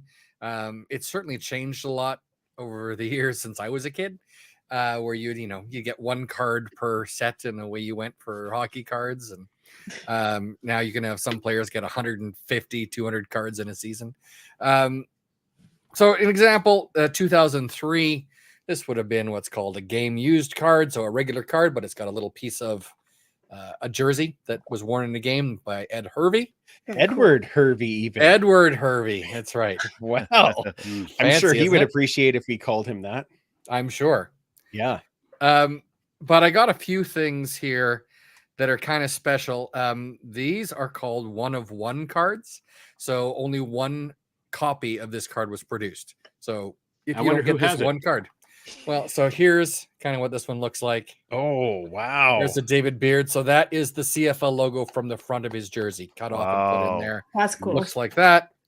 There's another one of JC Oh, Sherritt from wow. the same year, from the next year. Who is that? That's Greg Ellingson. Oh, Greg Ellingson. Oh. Wow. Holy man. And the most recent one, that's kind of a fun one. Very shiny. Ooh, Darrell Nice. Walker. Yeah. Nice. Yeah. So Hey, Wow. Mike, Yeah. would you mind holding that David Beard one up again? the David Beard. Very nice. Sorry, Yeah, that's awesome. those are cool cards. I love those patches. That's cool. It is a super tough find. I've been lucky enough. People said, "Hey, I got one of these. Do you want it?" Yeah, I do. It's. I'm not a huge fan of the 1-of-1 concept, because to me, it's like if one person gets it, then no one else can get it. But I've got it, so too bad. As long as you're the one, then Right, it's fine. you know. Then it's good. Yeah. I know people that have some of the 1-of-1s, and the other thing I was actually showing a little earlier before the show started. This just came in yesterday. This is a lovely ticket to add to my collection. July 25th, 1964. So Wow. 60 years ago next month. $2.25. $2.25 preseason game, I think, or maybe it would have been the beginning of the season versus Ottawa. Just Wow. absolutely beautiful. So I've been organizing some tickets. I have a giant pile beside me of various tickets, including, do I have it right here? This is kind of one of my favorites. This one here, August 30th, 1978. This was the Wow. very first game at Commonwealth Stadium. Wow. That's very cool. Love Row 83 is about where I was sitting at the time. Yeah. Getting tickets back then. It's a was little pretty tough. drafty. Yeah. But I was Tickets were 9. pretty hard so to come whatever. by back then, weren't they? Yeah, absolutely. Yeah, that was what you would get. Oh man, that's awesome. Thank you, Superfan. Thank as you. always. Very yet. good. Not yet, Brian. But Yeah. Is Mike's house the official Eskimos Elks Museum archive yet? Nope, they haven't. well, they haven't certainly made haven't paid fair me for question. it. So yeah. We're not saying it's a museum, but he does charge money to get into it. Right. Yeah. I'm just saying. And some of the stuff may be, shall we say, relocated temporarily over the next 4 or 5 months. There you go. That could be the case. So thank you again, Superfan. That was amazing. Let's move on to our game preview. We've got the Elks versus the Riders Saturday. Now, I'm saying at 5, but we all know that there's an opportunity or a chance that that will be the first game of the Stanley Cup final, and the Oilers may be in that. So I would say that 5 might be a loose number. It might be a tad earlier. We'll see how things play out. But for the time being, it's Elks versus Riders, the home opener to kick off the 75th season of the Edmonton Football Club. Very exciting. Lots happening this week in the lead up. They've put the teasers out on all of the social medias saying that there is a jersey launch on Wednesday. Not that we haven't been teasing that for 6 months, but still, the jersey launch is coming on Wednesday. The annual dinner is on Thursday, which all of us will be at. So that will be fun. The list of alumni is astounding. I'm very excited. Very, very excited. The big autograph session before the game on Saturday, and then of course the game at some time during that day that we'll confirm later in the week, and a tailgate that will start 3 hours before whatever that time is. So you could have the tailgate start anywhere from 10 until 2. Who knows? Anywhere in there. Superfan. Spoiler. What will we have at the tailgate this time? We have a favorite from the last couple of seasons that we've actually opened the season with the last 2 years, and that's tailgate pierogies. So that's pierogies, kubasa, bacon, bit of onion. I think it might just be onion powder for certain people. In a sort of a cream and cheese sauce. It is incredibly popular. We sell out very quickly. So we are tripling the recipe for this year. So come down, get some pierogies, sit around, talk some football, and maybe watch a little bit on the big screen. Yeah, we'll have an old game, maybe. Maybe. We have a few to choose from. A couple good ones too, as I recall. Yeah, there's a few. So yes, please join us for the tailgate. And of course, you guys are I know Dave last time anyway was out doing part of the pregame out right by the tailgate. There you go. You can even see your heroes off of 630 Ched at the same time. Did you get a smash burger? I did. Say and it's good. There you go. Yeah. Did you get one, Morley? I did not, but I heard they were very tasty. All right. Well, we'll make sure the pierogies get your way. Your lineage got some, let's just say. So that's true. That's true. I got a thumbs up from Milo. That's all I There you can go. That's all that matters. Milo's not a big meat eater yet. So if he liked it, then it was really good. There we go. He was a fan, so that was good. All right. So I know it's the home opener. It's the kickoff to the season. We've got the 75th anniversary stuff going on. It's a huge week. Morley, what are you looking for in this game? Well, first thing I see right away is we talked a lot about the run defense of the Elks this year and how much it's improved through the preseason, how much they have to improve it. Well, let's go get tested. AJ Ouellette will be the first guy that they'll have to go up against. And as I recall, he's big, he's strong, and he runs really fast with the football and really hard with the football. So that'll be the first test for sure. The book's got to be out a little bit on Saskatchewan. They made a lot of changes. They got a new coaching staff, and a lot of times that's a good move, but a lot of times it takes a few games to kind of get everybody to get into rhythm and play well. It should be a good game. I mean, we talked about this, I think, on the broadcast last night, that it's going to be so tight in the West. I mean, let's be honest, Winnipeg, BC, probably the top 2 teams. But after that, the 3 teams that are left, the most important games are going to be the games they all play against each other, right. Edmonton, Saskatchewan, and Calgary. And that's why this game means so much, I think, to get off to a good start. I mean, Edmonton hasn't had a good start in a long time. Last year was as far away from a good start as you could find.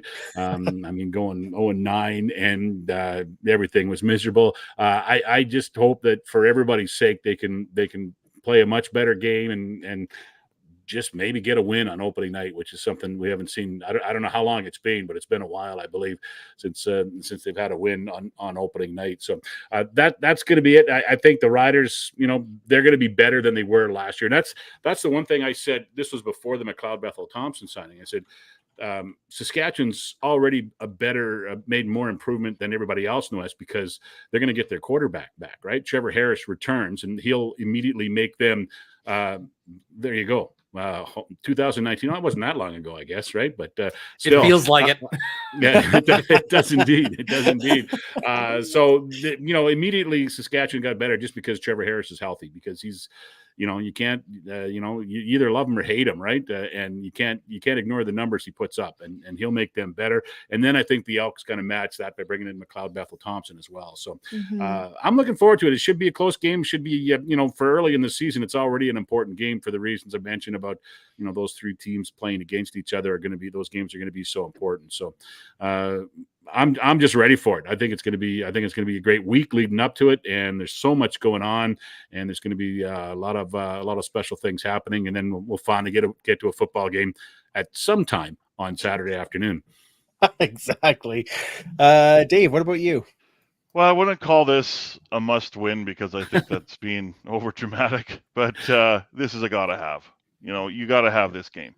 I think to put the season off, or get the season off on the right foot, get people in a good frame of mind. You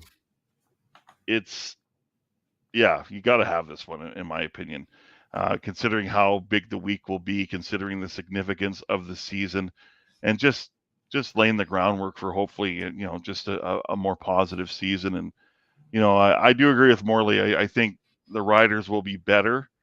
I don't know how much better they'll be, though, right? And I think that's the big question. They won free agency, no question. They improved the most, but does that translate on the field right away? Is it going to take them a while? Trevor Harris will come back. They'll make him better.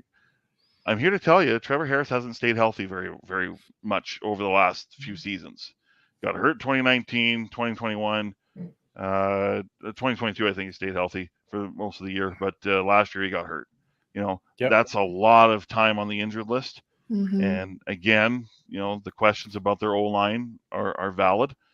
There's no question that there's a big jolt of enthusiasm with Corey Mason and his staff.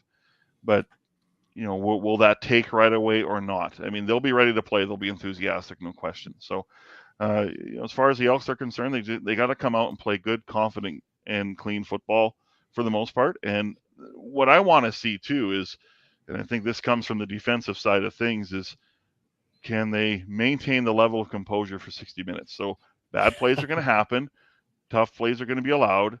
Can you get off of that play and go to the next one instead of carrying that particular negative play for several plays after that? Yeah. Or there's a call you didn't like and you carry it on. Like, there are too many times I saw young DBs just beacon at refs 2, 3, 4 plays later. Why did you call me? I can't believe that. Move on. Okay. That's what you have to do. And to maintain the level of concentration for 60 minutes, because there are times this team just, we've seen in the past, they fall asleep and they allow so many points in a quick amount of time. So, it's the first game we got to remember as well. I often say preseason spills over to the first, I don't know, was it 2, 3, 4 games of the regular season? Because, the starters played last week, but then they haven't played in a couple weeks, right? And it's not the best quality football or situation. So, it'll be interesting to see what happens. But yeah, I say, for the excitement level that will be there, you got to have this one. You got to win this one. Well, I think what they need to make sure they don't do is do what Saskatchewan did when they were doing the honoring of George Reed, and then they just didn't show up to play the game. Like we need that spark in this game for sure. Kamish, what are you looking for? Well, Dave pretty much touched on the point where it's just like you have to play 60 minutes of football. You can't be the Elks of last year. You can't. And to see I know it's preseason, I get that, but to see that game where I mean, all the numbers are stacked for you and you still couldn't pull out a win is just really, it's deflating. Especially given the way we started that game last year too, or how the game ended last year with the first game of the season. Like, you don't want just a mirror image of what was last year. So this game is it's huge. It sets the tone, I think, for a lot of it. And I said it so many times last year, you just got to play 60 minutes of football, and good football at that. You can't just let off the gas because you're up by how many points, or you think you're confident enough to like just squeak by. It's like, no, you got to play the whole duration, and you got to play good football, and you got to be cohesive, and you have to maintain the chemistry that you found in training camp, if at all. Like, we really don't know how these guys play together yet. So it's going to be interesting. And I'm just excited that I finally get to watch a football game. I'm like, I get to be there. That is an exciting part. That is a very exciting part. I do have a question. I have one yeah. question about moving the game. Like, wouldn't that kind of fall a lot on TSN's decision too? They don't pretty want to sure compete TSN against... doesn't want to go up against a Canadian team in the Stanley Cup Finals, right? Correct. For sure. I think it's the Elks, the Riders, and TSN and the league all have to come to an agreement on moving the game into what time. So, is there that's the only game that day. I was going to ask if I was going to ask if there's another game that day. Okay, well, that makes more sense. Isn't there 3 on Friday? No, it's Thursday, Friday, Saturday, Sunday. Yep, Sunday. Right. And until we may already have one ticket punched. So, yeah, exactly. Patrick Penguin just saying Florida just scored. We won't need any old school OT picks from Morley tonight, so we can just keep going away. And Florida looks like they're on their way to the Cup. Now, we talked about going up against a Canadian team in the Stanley Cup Final. That obviously hasn't decided yet. They gotta win a game this week. So of course, good luck to the Oilers, but we don't want to jinx anything. If they do get a chance to win, then that means it could be 6 days between ending of the third round into the Stanley Cup Final. Yep. Right. Yeah, exactly. So that's a lot of time. A pretty big deal. Yeah, for sure. And Oilers don't do well with that when they just keep going, just keep playing. Yep. Yeah. Super fan game on Saturday. Yeah, well, I think I'll quote Brian from the BC Lions Den. Go Elks. Always a good day when the Riders lose. Let's face it. I think we can all agree here. I'm going to check the crowd.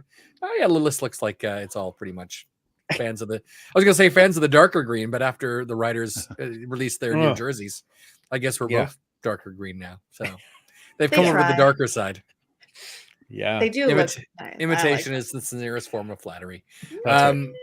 It's going to be interesting. Morley brought up AJ Ouellette coming into the game, and that's something we have not seen.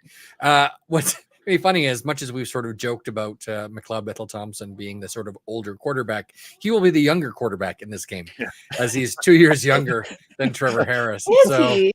Yeah. Oh. Trevor was born in 86, and McLeod was born in 88. So I'm older than MBT. That just sounds strange. Well, I'm older than all the players, and coaches, and everybody. So, yeah, I get it. Yeah. Exactly. Their parents. I'm going to sit this one out, guys. I think that it's going to be. I'm super excited to see it. The first game is going to be absolutely stellar, starting with, of course, tailgate, getting to see a lot of the football family, serving up some pierogies. The autograph signing by the legends in the Legends Club at Commonwealth Stadium. Again, some absolutely incredible names that are going to be there for this week. And then just getting into the stadium and seeing the energy. I'm really hoping to see a lot of people there. If they do move the game, hopefully they get the word out very quickly. So that people that are going to be going don't show up 4 hours later. Whoops. And wonder what happened. It's tough for sure for everybody, but I mean, they'll catch us all coming out of the building still celebrating. So that'll be fine. Let's go with that. That's the good part. Yeah. That's right. But we haven't won a home opener in 5 years. I mean, we were winning them a lot. 2014, 2015, 2016, 2017. we want home openers all the time, and lately not as much. So it's about time we reverse that streak. And I think that we have the right energy to do it. But like you said, when it was George Reed, they kind of came out a little flat. And we've got a lot of legends. We're announcing the 75th at halftime. There's going to be a lot of legends. So I'm hoping, again, we don't come out flat as well. And we should have beaten them handily in the last game. Twice. Last year, a couple of times, we probably should have beaten them. This year in preseason, we probably should have beaten them, even with the vanilla offenses. But I think they're going to need to want it. And I think seeing the energy of a Jason Shivers on defense is going to make a big difference. Yeah. You know what they should do, again, not speaking Win. too much that, yes. Yes. But not speaking too much ahead or jinxing anything, but they should do what the Stingers did and do a watch party after of the Oilers game. Smart. Interesting idea. Yep, that would be cool. And we get to see those new jerseys in action. Oh, how exciting. I'm excited.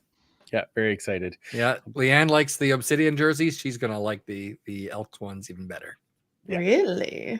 Oh, yes. They will be exciting when they come In on. the vernacular of the kids, they're dope. So... Those are kids from a long time ago. Well, what are you saying? they're kids to me. Isn't it fat now? Is it? They're fat? Yeah. I don't know. I don't know. That was also a long time ago. PAT though, remember. Oh my. Okay, so nice. Well done, Morley. If anyone has a prop bet for our home opener, throw it into the chat. We will talk about that after we talk about the other games from this week. Oh, yeah. Hey guys, so can I just looked this up? I don't mean to interrupt. I just looked this up. Last time that AJ Ouellette was at Commonwealth Stadium, 84 yards and 3 touchdowns with Toronto last year, and then he had 65 yards against the Elks in the game late in the season last year. So just to back up the talk that he's going to be a tough guy to stop. He has been for a lot of teams, but especially for the Elks. And those I don't know how often he gets 100 yards, but his 84 yards, that's a tough physical 84 yards that he'll get every game. 3 touchdowns. That's the thing. That's 3 touchdowns too. Yeah, he's going to be a challenge. There's no doubt about that. Yep, they're going to have to be prepared on that front 7 for sure for a hard runner. So we've got some pick'ems for this week, and now it's all for realsies. So we get to do some picks. I forgot to take my piece of paper out to mark down who's picking who, but I will. Oh, look at this! I got this right here. Is the fantasy stuff up and running on the CFL? No, It is. Is it? Yep. Yep. It should be all set up. And we've joined the CF Pod Fantasy League again, so we'll have some fun with that as we go through. So for week 1, all right. First game, Thursday night, the Grey Cup rematch, but this time it's in Winnipeg. This one is Montreal versus Winnipeg. We'll just go around the table and start with you, Morley Scott. Who do you got in this game? Winnipeg Blue Bombers. And I hate it because it happens every year. Someone's going to lead a story by going the Winnipeg Blue Bombers got their revenge, which of course will not be the case. I think they'll. Where's the Grey Cup? Beat them in the regular season. That feels better. I don't feel so bad about losing the Grey Cup to them now. I think Winnipeg. One of my favorite lines about Winnipeg, I used it on Calgary too for a long time until they started to drop a little bit, is like, you want to be the man, you got to beat the man, right? It's the Ric Flair phrase. And I until Winnipeg really drops off, I'm still going to pick them probably to be first and probably to win the majority of their games. Zach Collaros didn't play in the preseason; they went 0 for 2. He'll be playing in this one, and I think the Bombers will come out of the gate pretty hot. And just reminding everybody that 0-2 is not in the preseason is not who they are at all. Means nothing. I expect them to win that game over the Montreal Alouettes. As is 2-0 in the preseason, as the Riders were. It means nothing at this point. Means nothing. Correct. Dave, who you got? Montreal and Winnipeg. Yeah, I can't go against the Bombers, even though Zach Collaros didn't play in preseason. Who cares? Okay. Yeah, Winnipeg has gotten older, obviously, over the offseason, and I thought that was a concern last season going into 23, and I think there are times where that kind of showed. But yeah, I think there's enough veteran savvy on that team and enough motivation to win this game, considering what happened in November. Even though the Grey Cup will not be awarded if they win. In Montreal, I'll be very interested to see if they can keep this going in 24. It was a magical run. It was great to see. I mean, there were 3 times in the Grey Cup alone I thought they were done, and they came back and won. But can they sustain it for 18 games this season? Tough matchup to go against the team that you pried the Grey Cup out of their hands late in the game back in November. So, yeah, I'm picking Winnipeg. All right, fair enough. Just as an update, there's a minute 39 left, and Rangers just scored. So we might still get old school OT. We'll see how it goes. Nice. Superfan Mike, who do you have in Montreal versus Winnipeg? Home team. Home team. Yeah, I mean, it's all been said. You got to be able to show that Winnipeg is not the best team in this league going into first week. And yeah, I mean, Claros didn't play in the 2 Reasons games. I'm pretty sure they know what they have in him. And so let him rest and come out hungry and firing. And, maybe it'll be a Strevolution too. You never know. Oh my goodness. Doesn't Winnipeg remind you of Calgary like 4 or 5 years ago? They're getting old. They're starting to drop, but nobody wants to pick against them because of the level of success they had over a 10-year stretch. Right. Now Winnipeg's in the same category. They're getting older. They've got some cracks maybe, but they're not a lot of people are going to pick against them until they have. I mean, picking against Calgary is going to be easy now after the season they had last year. Winnipeg's probably headed that direction eventually because when you have so much success, it's really hard to say goodbye to those older players, and you kind of ride them too long, and then it kind of the bottom falls out a lot of times. So I really Winnipeg is the new Calgary right now, and it's really tough to bet against them, but you're just waiting for them to fall because it's going to happen eventually. Yeah, so true. Now, after you've said all that, I'm going to pick Montreal to take the upset in game 1. Because a bold play, Cotton. It is a bold play. Let's see how it pays off for him. You know what? It's just one of those things where sometimes like a team just kind of has that other team's number. And I don't know what it is, but I know that Montreal has had some success against Winnipeg. And Montreal was able to retain a fair number of their guys. And I think Winnipeg did have some turnover this year. You look at Yoshi going to Saskatchewan and this type of thing. So I'm going to just say that the Grey Cup champs come out fired up and go Montreal. Commissioner, who you got? Yeah, I really hope you're right. I just don't think you are. Oh, you're still going to pick Winnipeg? Yeah. All right, fine. Well, you know what? I'm fine to be the outlier. Hey, I would love to, and I'm terrible at this game anyway. So tell me about it. Yeah, exactly. I go with that, whatever my initial pick is, and just pick the opposite. That's the best way to do it. I'm more likely to have more success. Next game: Hamilton versus Calgary. This one is in Calgary. Dave, who do you got in this one? This one could be a snore fest. I agree. Oh my 100%. Gosh, this could be 100%. A hard watch. Man, it's just like Calgary is so underwhelming to me still, and losing Malik Henry is such a big blow again. Yeah, huge. Hamilton, I don't know what to think. I mean, Bo Levi Mitchell really struggles to play healthy, and when he's healthy, struggles to play consistently. Taylor Powell is kind of on the rise, but how quick is he ready to take over? There's some nice pieces on Hamilton. I really like them. In all areas of the game, but it's a slight lean towards Hamilton. All right, fair enough. Superfan. Well, I mean, you can't pick Calgary. That's just not allowed. So I definitely have to go Hamilton by default.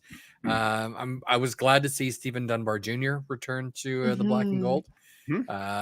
Big fan of what he did when he was in last year. I think he certainly gave. Oh, there we go. Florida wins. It's over. Yep, Florida wins. There we have our Eastern participant now. So yeah, God, it's just maybe it's a tie. You're not picking tie though? No, right? I'm not You're picking tie. I'm picking Hamilton. Zero, Hamilton. zero. All right, okay. I'm gonna pick Hamilton too, just because Bo comes back with the chip on his shoulder, finds a way to play half a game, and then Taylor Powell comes in and wins it. That's probably how this turns out. And it's it's like a 6-5 game because that's how exciting it's going to be. Commissioner, who do you got? Only because I'm bitter. Hamilton let me down. I know it was a preseason, but they let me down the last time. So, and I honestly know nothing about these two teams. I have no idea what their rosters look like. Yeah, that's yeah, fair. exactly. 0-0 is our hope score. Yeah, okay. But I'll just go Calgary. Oh my, okay. Yeah. Commission's the first to pick Calgary. Apparently, on you the can pick podcast. Calgary. Apparently, Yeah. That's great. Morley, I can't. I'm going to go Hamilton. First off, I'm glad we finally get this game. This was a game we should have seen in week 1 last year. Right. agreed. Or we should have seen period last year. You know, and it's the CFL has now corrected its wrong. It's very wrong about not having every team play in every stadium every year. Because Bo Levi Mitchell, obviously that's one of the biggest stories of the offseason last year. Leaves Calgary after all those years and ends up not going back to Calgary to play a game. So finally he gets to go back, and I think he's going to have a good game. If he's got one good game left in him, I'm betting it. We had a few last year. I'm going to go Hamilton wins this one in Calgary. And everyone's going to leave the stadium in Calgary going, man, why'd we get rid of that guy? Well, and then they'll see him play next week and go, right. Oh, okay, That's why. Yeah, exactly. They'll go out and Ryan will be saying 17-1, 17-1. That's how this. No, he'll still be on the 18-0. He'll just be in denial. That's we won fair. that one. We won that one. All right. BC versus Toronto. That's the day after our game. Mike, you get started on this one. I think BC is going to take this one. I don't know what Toronto is going to be bringing. I didn't get a chance to see any of their games this year in the preseason. Not that it really matters a whole lot, but I'm not really sure Cameron Dukes is necessarily the answer against this BC defense. So we'll have to see. I think he's going to do decently. I just don't know that he's necessarily going to be taking the team to Ryan Land and 18-0. So I'll go with the Lions, especially after what they could do against any team last year and in the preseason this year. That's fair. I think BC has stayed not had as much turmoil to deal with, and they have stayed as a lot of their regulars there. So I'll give this one to the Lions as well. How about you, Commish? Easiest pick, BC. Yeah. Okay, I figured. Morley, who you got? Yeah, you said BC hasn't faced much turmoil. That's correct. Toronto, a little bit more turmoil maybe in Toronto than in BC. Who knows what the Argos are going to have? They've lost so many players. They made so many changes. I can't see them getting off to a good start. BC's good. We saw their starters zing it around pretty good in the game against the Elks last night. So I'm taking BC in this one. Perfect. Easy Dave. pick. Yeah, huge question marks with the Argos. Huge. Yeah. And not many with the Lions, even though they're going to miss Keon Hatcher to start. And they got to find a way to replace Dominic Rhymes. But we saw some couple good receivers yesterday. I think Barry Hill's ready to do that, and there might be something up their sleeve. So their defense is so much better than last year. Yeah. As good as Matthew Betts was last year, he wasn't good against the run. They'll be better against the run. Lions should not. I won't say handily, but they'll win. I believe they'll win this one. BC has had issues going east, right? I believe I don't know off the top of my head. I don't know the record, but I think they've struggled going east to play games in years past. So we'll see. As Ken says, the curse of the 3 time zone travel. So we'll see, but we'll hope for that. All right. Any good prop bets in the chat there, super fan? We have a few, and I've even got one of my own. So let's see what we got here. We'll just get rid of Joe's off the top there. So how many coffee crisps Morley eats after I toss them through the window? The answer is all. That's the answer. Yeah. Not by the end of the game, but I was going to take the over. I might have. Okay. I love Joe, by the way. Joe, thanks very much. He always stops by the booth first game and throws in some coffee crisps, throws in some nibs, and keeps Dave and I going for the year. I think of Joe often during the summer because I'll take the coffee crisps home, put them in the freezer, and then I'll shave them on top of some ice cream at some point. And every time I do that, I think of Joe. So thanks, Joe. Love you, buddy. This is awesome. Morley's world. We're all just living in it. That's fantastic. All right, so some real prop bets. Okay, some real prop bets. So we got here. Chris Agar says prop bets of kick return yards, specifically EE kick return yards. Now, kick return. So Kickoff that's just or total? Kickoff and punt together, or I will have to double check that. Okay, You didn't Chris, specify. please. Exactly. Right. Leanne has penalties. Oh, Leanne. Oh, Under.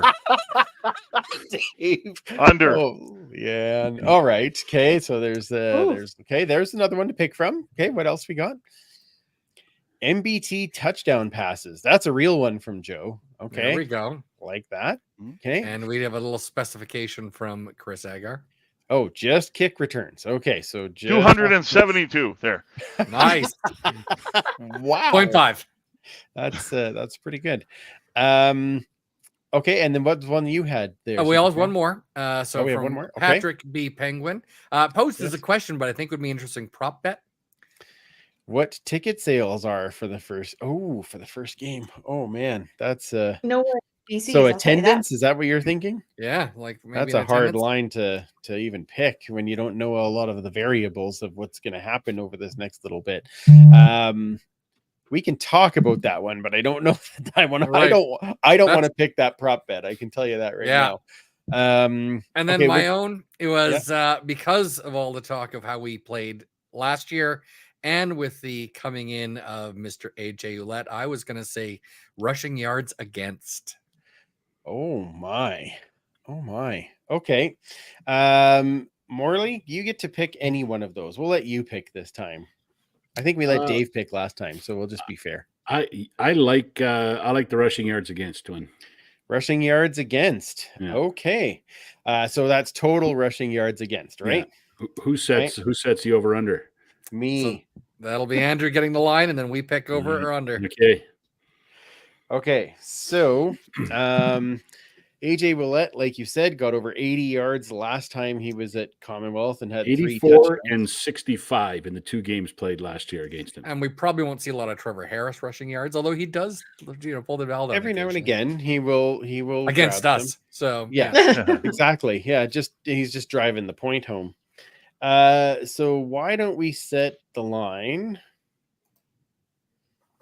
Why don't we set the line of total rushing yards at 70.5 yards? Oh, that is interesting. Do you like that line? Yeah, it's a pretty good line. All right. Well, I had to think about it. I did get some practice in the preseason. Thank God. I'm a little bit prepared for it. So Morley, 70.5 is the line for rushing yards against. Are you going to take over or under? Over.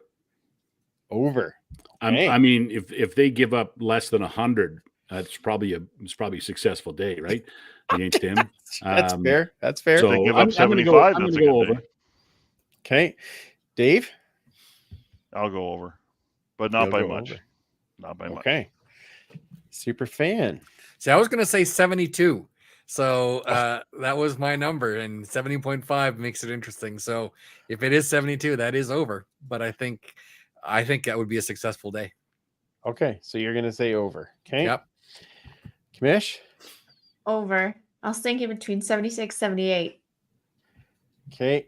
Here's my ever budding optimism. Attaboy. Oh, I'm yeah. going under. All right. I'm going to pick Need the that under. shining light. I had them holding him in the 60s, which is what they did the one game before. So we will see. We will. Ken says it's half of the team average from last year. That's Excellent fair. math, by the way. Half that team's gone too, though. So Yeah, exactly. Oh, exactly. There we go. Yeah. Oh, Lori jumping on board with the under. Thank you, Lori. I'm not by myself anymore. That's wonderful. All right. We're going to keep track this year of what our record is going to be. And by the end of the year, we will be seeing how we did in our pick'ems, including our over-unders. We have reached the end of a very, very fun podcast. And I just loved actually getting the real reactions from the cuts as we were live. So timed out rather well. So thank you so much to everyone who joined us. Morley, Dave, as always, thank you so much for taking some extra time with us. We really, really appreciate it. Morley, where does everybody find you online? The usual spots, Morley_Scott for Twitter or TwitX, and Instagram. I'm a little more Instagram-y these days, so especially if you like to see pictures of Milo.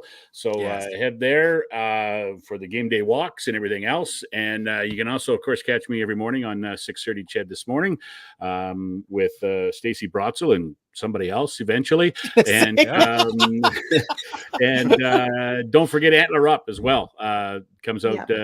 We're trying to get it to come out every day before every game. So hashtag shameless plug. Exactly. So Boris Beatty's out. We talked to G. Willie Simon for the first episode of this year. Boris Beatty's out now, and I have no idea who we're talking to next week, but we'll get it done, and hopefully it'll come out on Friday. So great. That's where you can see me. Fantastic.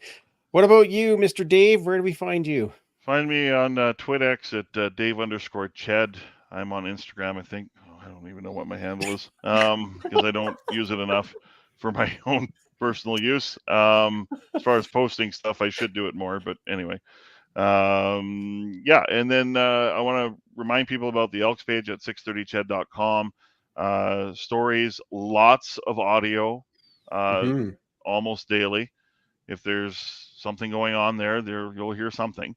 And in nice, I think, friendly time blocks as well. We're not going to throw, a 50-minute audio piece unless it's, warranted. We're talking anywhere from 2 to 5 to 6 minutes, maybe a little bit more. But you can find lots of audio there as well. So, yeah, those have been great, and you can also subscribe to the podcast Elks on 630 Ched, and then you'll get all of those as well. So that's the way that I get them every day, and I really appreciate you guys getting those updates for us. That's awesome. Thank you. Happy to do it. Yep. Fantastic. When I can't be there, I appreciate that there's some other there's some people who are doing the real work when I'm out doing my other real work.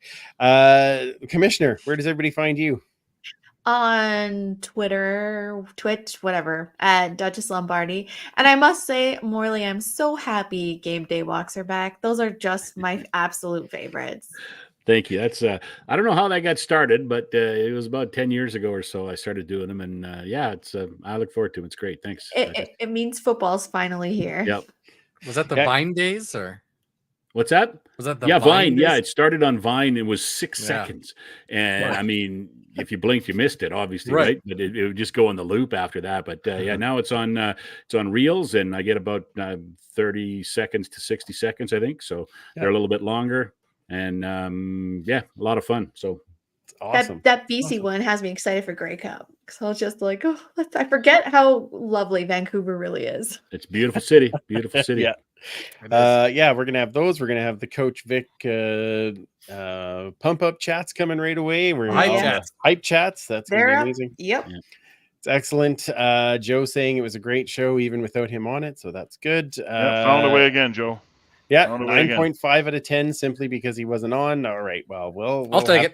I'll take 9.5. Just saying. That means I don't have to invite him. It's great. Yeah, I'm kidding, Joe. No, Joe, that's not bad. That's not bad. We've done pretty well.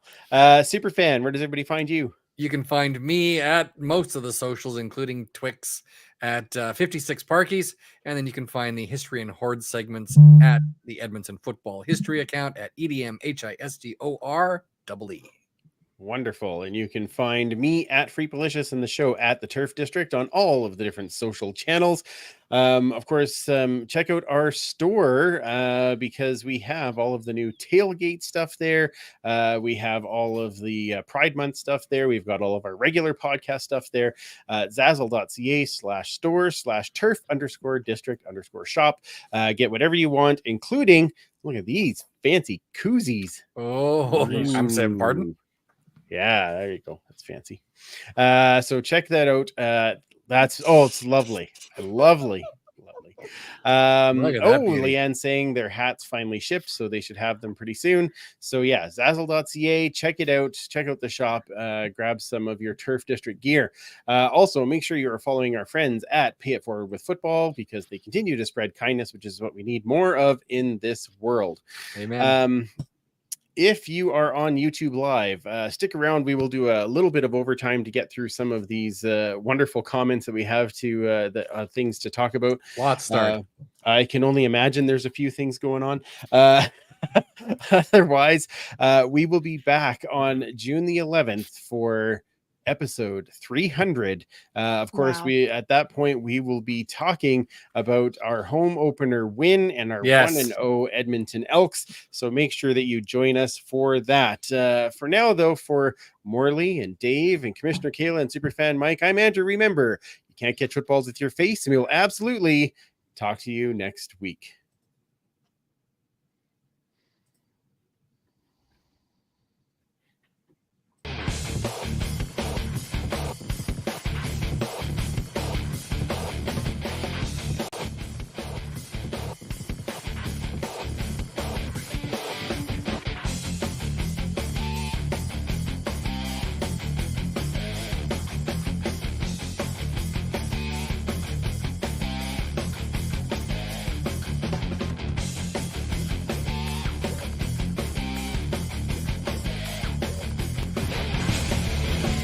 Don't go anywhere. It's overtime.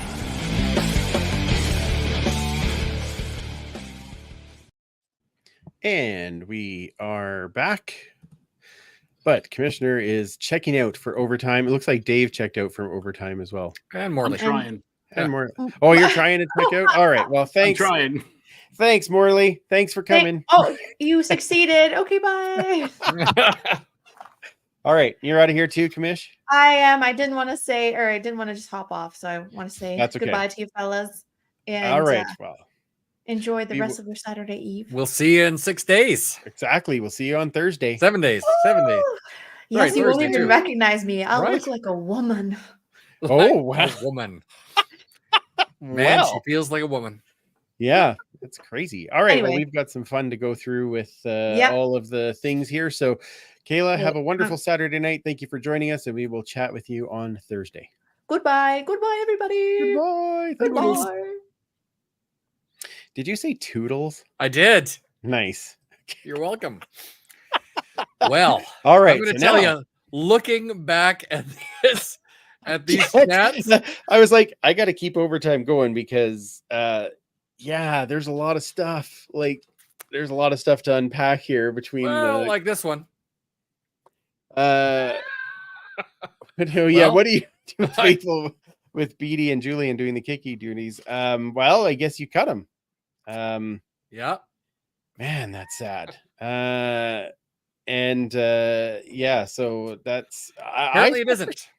I thought for sure. And now again, maybe that is one of those things where he thinks he might be able to get picked up somewhere else, and then may end up back on the practice roster. But I know he did a ton of work this offseason to be ready, and is ready to kick those field goals and again, yeah. he had the longest field He goal did. in the preseason games. 48 yards. I know. And Blanchard just missed the 57. Like, anyway, I don't. I got nothing. I got nothing either. You know what? I'm not sitting in the coach's room No. watching the film and listening to what they're saying. And I what don't. they want to do in the future and everything else. BD's signed for 2 Right. years, so Yep. So there's that's man at this point. Holy fire trucker. Yeah, those cuts are mind blowing. I agree, are. Leanne. I mean, Dean's also at his a stage in his life where he doesn't have 2 years to wait to then be the kicker. Do you know what I mean? Right, So yeah. that well, could yes play a and role no. too. I mean, kickers playing into their 40s is not uncommon anymore. Fair, but right? I think he'd Especially wanna- one with as few miles as he would have had, right? That's fair. That's fair. Yeah, it's just one of those things that I'm just wasn't. I'm very sad though because Dean is our friend, and Yeah. and that's Again, I thought That's he a- was going to be still with the team. mean, we kept the Aussie punter around for a couple of seasons on that PR squad and never really got him to kick much in the game. So right, just for that. Yeah. So yeah, I don't know. And it'll be interesting to see when they get that first interview with Chris Jones when they talk about some of these guys, because they're, like I said, some very surprising names. So Tim saying for years the Elks had just Beatty on the roster. In my opinion, he needs someone else on the roster to check his ego at the door. Never hurts to have someone pushing you from behind, right? Like if that you sounds awful, sure, but yeah, title of the podcast. Oh, it is Saturday night. Come on now. It is. What do you Don't expect? they know that it's Saturday night? That's right. Yeah. Need a little Wigfield playing in the background. That's what we need. I was thinking the Razorbacks, but same. I know. I was just switching it up for you. There you go. All right. Leanne saying sociable. Cheers to Dean. Hell of a guy. Hell of a loss. Sociable. Absolutely. Yep. Still tastes great. Still water? Yeah. Wonderful. Okay. Excellent. Just checking. Yeah. I mean, a lot of stuff here. Oh, there we go. That's for fun. Okay. Yeah.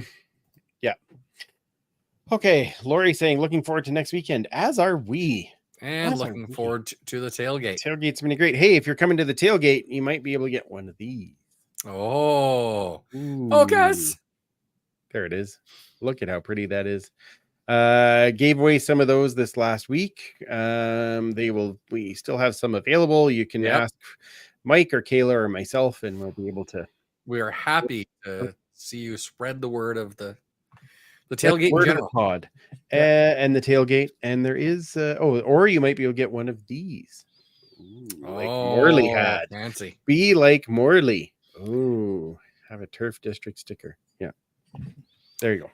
Before we get into some of the cuts and everything else, a great post from Leanne, Silky Smooth, and Saucy Knuckles, my favorite guests ever.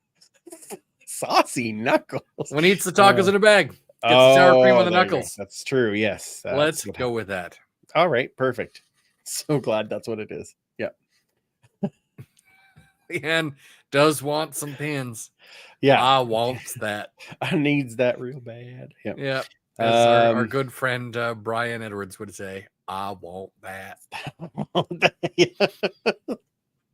Yep. And most of it he got.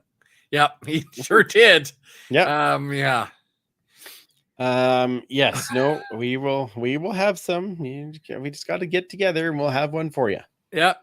Some other things here. Let's see. This is a good positive one from Chris. Only a week until game number 1. 75 years, fam. Let's go. I agree. I'm excited for this game. I mean, I'm a little nervous about it too, but I am excited about it. Yeah. Oh, what do we got here? Can you send me one of the patches? Oh, do you mean stickers? Yeah, I think she means stickers. That would be Super Sis. So Super Sis. Okay. Super Sis Deneen. Excellent. Okay, yeah, well we can the whole super fam make that happen. Yeah, there we go. I can definitely make that happen. Yes, just take the ones you gave Paul. Is she gonna send me a video of her just dropping it on the ground like Paul? No, I hope not. I hope not too, because then we'd have to go down there and get them back, and that'd be awful. Yeah. Yeah. Can I have another? And only a week until game 1.75. Yeah. Well, that's the thing. We're now playing only 3/4 of a game. Well, yeah, just for. Well, I shouldn't have said that. That was not okay. No, it was not. No, I take that back. Yeah. I was funny in my mind, but then I said it and realized not as funny. No. Yeah. So, all right. So yes, game 1 of the 75th season. Right. So we had Cordell at a crap load of penalties. You were not the only one that noticed, apparently. Yeah. Yeah. Well, no, wait. Cordell made the practice. Oh no, Cordell made the practice roster. That's true. So, yeah. But he's not on the active, but he's on the PR. So that's what he can work on. Yeah, that's what he's going to work on, is penalties. But he had an interception, which was thrown right to him. And he just about, if he would have been able to hang on to that second interception, it was a touchdown. Like it just went right off the tips, right? So, yeah. It's close. Tips with a P, just so you know. Tips.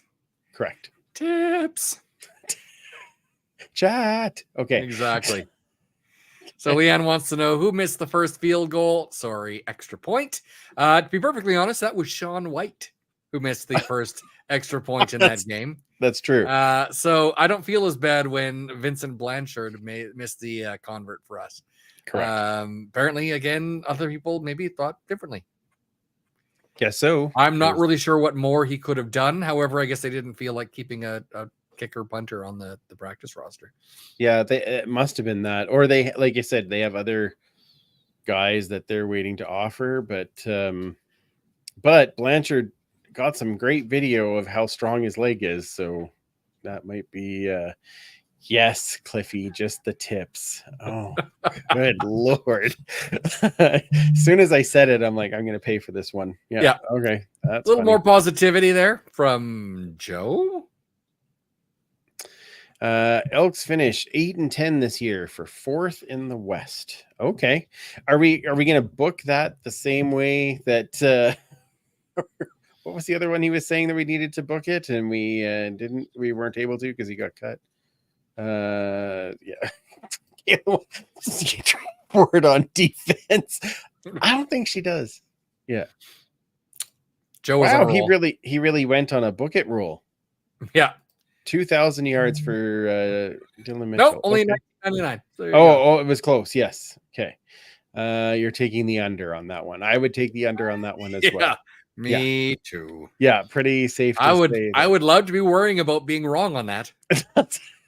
Yes, me too. You know, week 16, 17, he's at 1,800. I'd be absolutely fantastic about that. That's okay. I could be wrong on that bet. That's fine. I am really happy. Yeah, that's fine. Yeah. Not a prop bet. I'm upset to lose. Yeah. No, exactly. Joe does have an important question, though. Okay. Which player should I focus on for my Elks stats fundraiser this season? Oh, and just as a reminder, he did. Yeah. I'm sorry, what? I said, oh, yes. No, I'm just asking what Joe was saying. Oh, phrasing. Okay. Phrasing.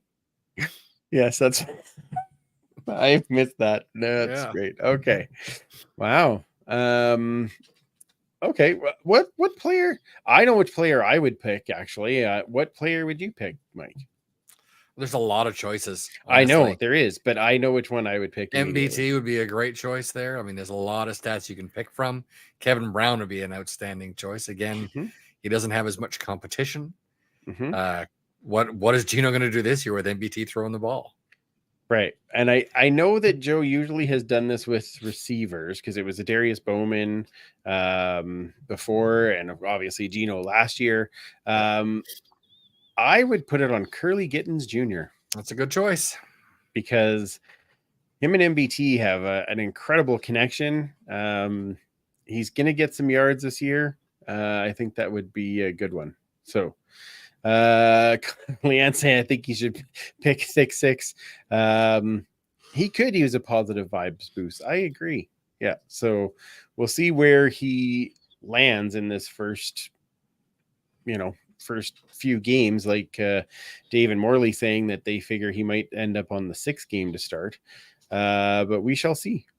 We shall see where he lands. That's true. Yes. Of course, Take 6 gets all of our positive vibes. Yeah. We're always on his side. Absolutely. Absolutely. In his corner. Brian saying just Lions and Bombers still to release cuts by the looks of it. Yeah, all right. Still waiting.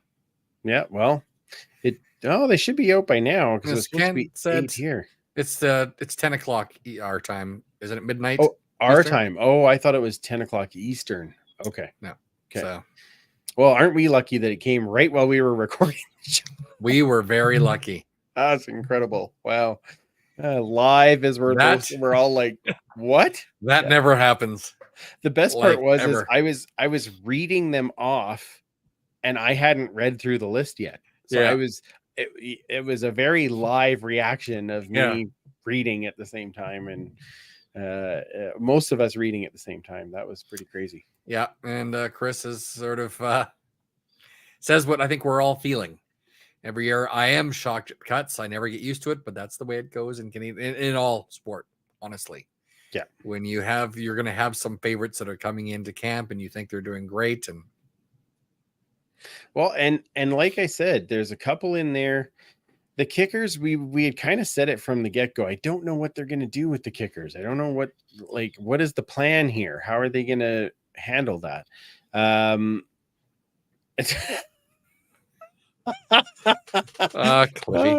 Cliffy says, can't believe Hamilton got their cuts out early despite Ed Hervey working for them. Yeah, they should have been out at like 11:59.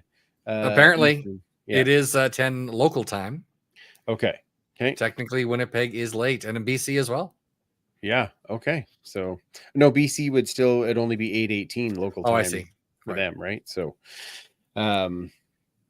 but needless to say, yeah, there was just a couple on there that, but I like Deontez Alexander just blows my mind. I don't understand. Yeah. So, Edward always likes to get things done as quick as possible, including signings. Yes, of course. Yeah. Ask Odell. Yep.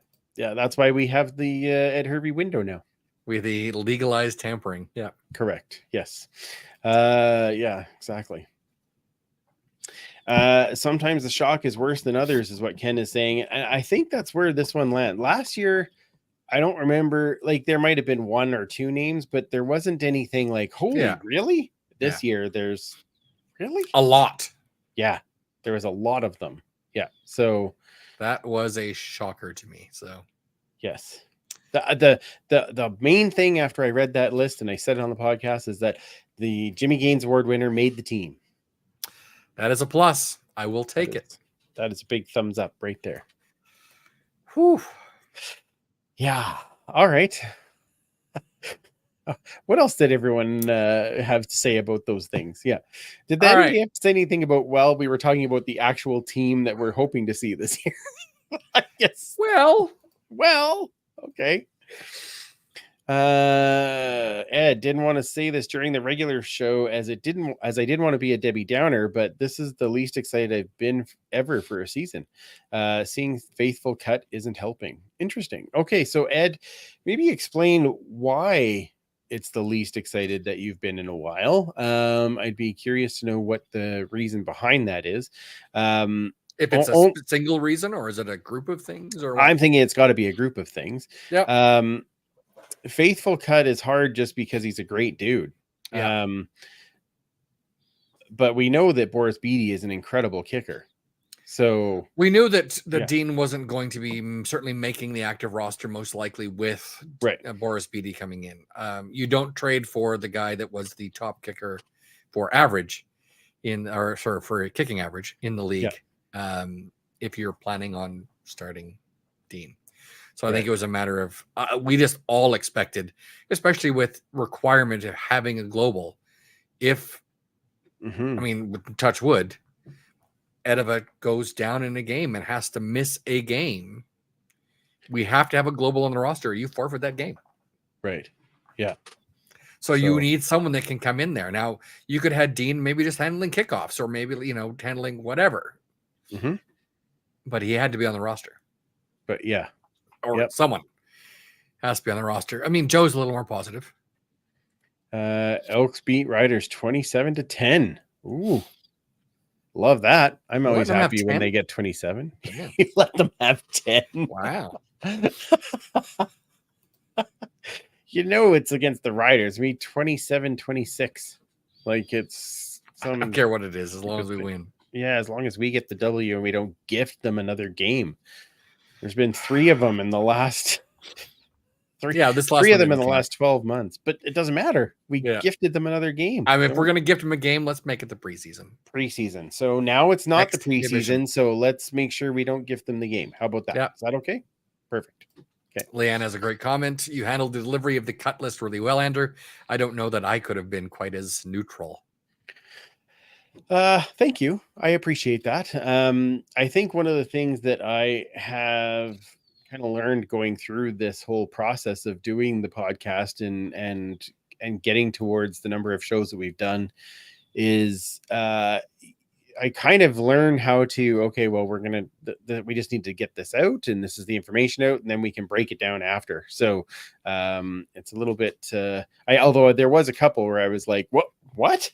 Yeah, Really? Like, Marlashon, that shocked me. oh, that 100% blows my mind. I don't get it. Like that one I don't get at all.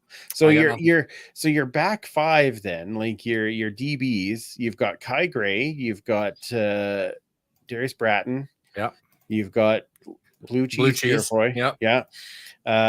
You've got Marcus Lewis. Yep. Right? Who's the other half? Is it Bynum? No. Yes. It was Is it Bynum. Bynum? It's Bynum. Okay. And then, but so Scott Hutter is one of your backups. So you've got Kyle Cass is on the practice roster now. Right. Brian Hughes Jr. Was he cut? No, he was cut. Yep. Oof. Brian Hughes Jr. was cut. John Lewis was cut. Legacy was cut. Jackson's on the PR. Yeah. So Chauncey Moore. I didn't see his name, so maybe he's still around. Jake Taylor, of course. Jake, yep. I need to see if I can see his who else we've got? Alex, John, Drain. Yeah. No, Chauncey Moore was cut too. Okay, so we got Jake Taylor. Yep. And we have Scott Hutter. Yep. And that's it for everyone else is on the PR. Bratton, Devondrick Bynum, Kai Gray, Marcus Lewis, Lucci's Purefoy. Wow. Yeah, because Keyshawn Walker's gone, Brendan White's gone, Barkeith Wilson is gone. Interesting. Well, that's a bit of a shocker.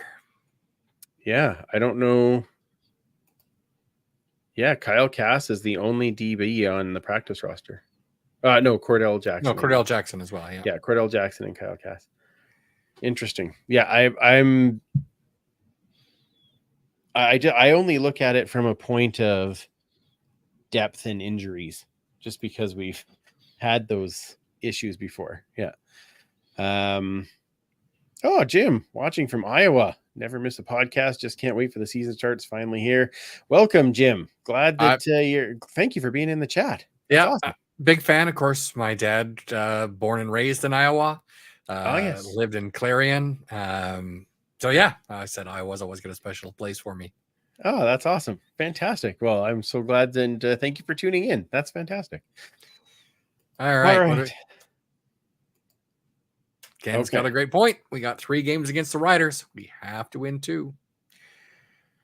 Oh boy. And we are playing 2 at home against the Riders. Right. Because that's been super helpful for us. But I hopefully for attendance. The trick is I think I don't want to put so much pressure on this first game. Like, I don't want to do that just because they already are going to be under pressure. There's the 75th launch. They're getting new guys. I don't think the team needs to worry about the 75th launch. The team's going to be like, whatever, it's a game. Right. Or these guys, most of them have no idea who any of these people are that are going to be coming back for the 75th season. Fair. It's just like, okay, cool. We're going to have but they're not going to watch the halftime. They're going to be in the locker room. They're not going to watch the war.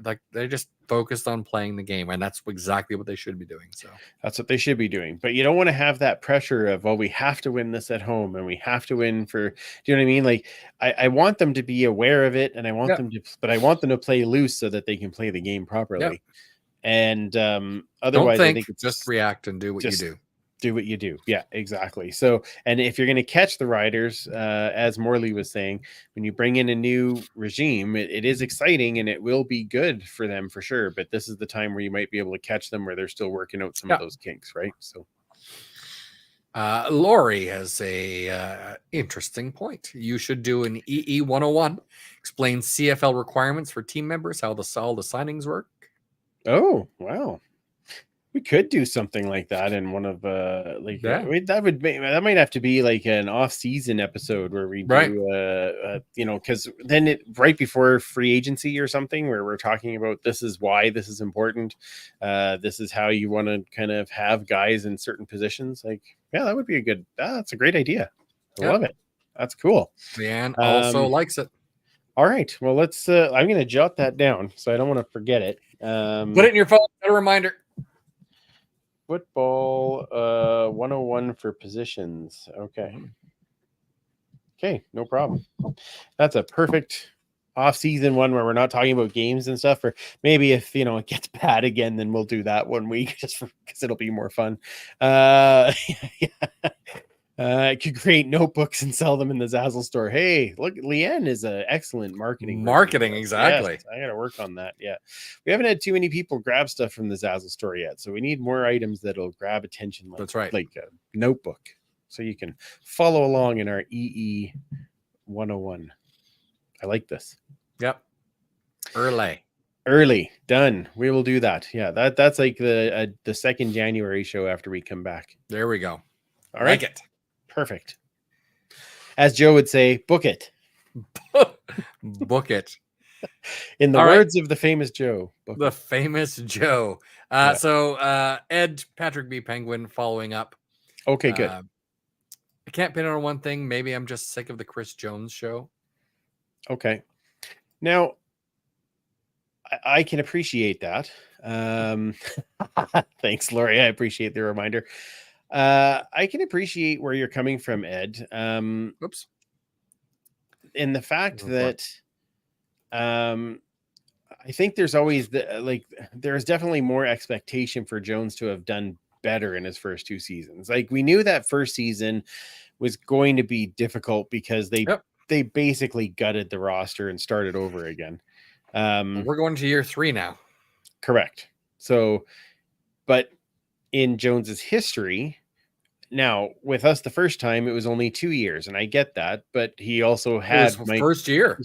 He had Michael Riley. He had Odell Willis. He had Almondo guys. Sewell. He had all these. He had a core. He had Ed Hervey pulling in players.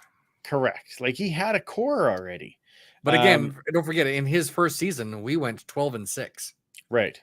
We were on 4-14 the year before. Right.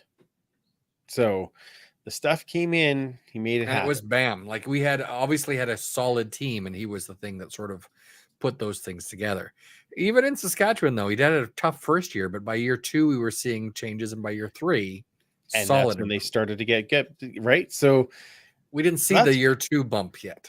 No, we didn't. But I do think that as you look when they're bringing in guys like McLeod Bethel Thompson, you're bringing in guys like Boris Beatty, like Javon Leake. Now, Javon Leake doesn't have a ton of experience, but he is a dynamic player. A lot of skill. Right. So I don't know. I kind of look at it and go, well, this is now. Last year, yes, we were very excited at the beginning of the year. Yeah. But very early on, you could tell it's like, oh no, we're suffering in the quarterback position, and that's going to hurt. And the offensive play calling, maybe. And exactly. Yeah. And then, they brought in Trey, and Trey's an exciting young guy and a lot of energy and made some circus exciting plays. But he still needs to learn too. So I mean, I'm actually more I would be. This sounds awful. I would probably be less excited if we were going in as Trey Ford with the starter right now than I am with McLeod. And the only reason for that is not because I think McLeod is, light years ahead as a quarterback, but I do think that he is, he can teach the people around him. He knows how to be that starter. Right. That's only going to make the team and Trey better in the long run, in my opinion. I agree. So hopefully it pays out. Yeah. Ken saying, I still strongly believe that despite Jones having a 4-year contract, he has to produce now or he won't be around next year for that 4th year. That being said, I'm not sure what he needs to do to keep his job. Winning will definitely help. Correct. I don't think we can have that thing like last season where we had 9 losses start the season and he'll still be here for it. No. I think the other part of that too is it's going to depend what the timing comes with the new owner. Yeah. New owner comes in, they may want to put their own person, or they might have to sit and talk with Jones and then decide if they want him there or not. Right. So him winning will go a long way to that owner being, okay, tell me what the plan is. And when he tells him that the plan and they can already see it's happening, they're more likely to stay, right? So none of us own the team. No, none of us own and the that's team. probably a good thing. So Probably. Yeah. Come on, though. If you and I had a ton of money, sure. Oh God. Good money That'd to be terrifying. Yeah. Oh no, I'd put smart people in place that know what the hell they're doing. I would just okay, yeah. Here. Well, you know how to make a small fortune in sports teams. Start with a large fortune. That's right. That's right. It's perfect. Yeah. Speaking of, we can ask Ryan Reynolds. He knows all about that. Oh yeah. There you go. Any updates? Nope, nothing yet. I know that they are sort of getting down to those sort of fine strokes. Some of these groups that are interested. They had quite a few different groups interested. There was 20 something. Not 20 people, 20 different groups, which may be one person up to dozens of people.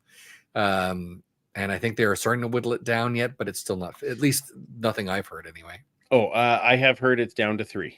Yeah, but I mean, it hasn't. But I haven't heard if it's like one person is finally. Oh yeah, no, I haven't heard that. And who they are, no idea. Not a clue. Yeah, and that's okay. Yeah, that's fine. It'll come when it needs to. Exactly. Chris, title of the podcast. Sorry. I've got to. Anyway, Lori, fantastic idea. Chris says more knowledge, labor, the behind the scenes nuances will only help. Okay.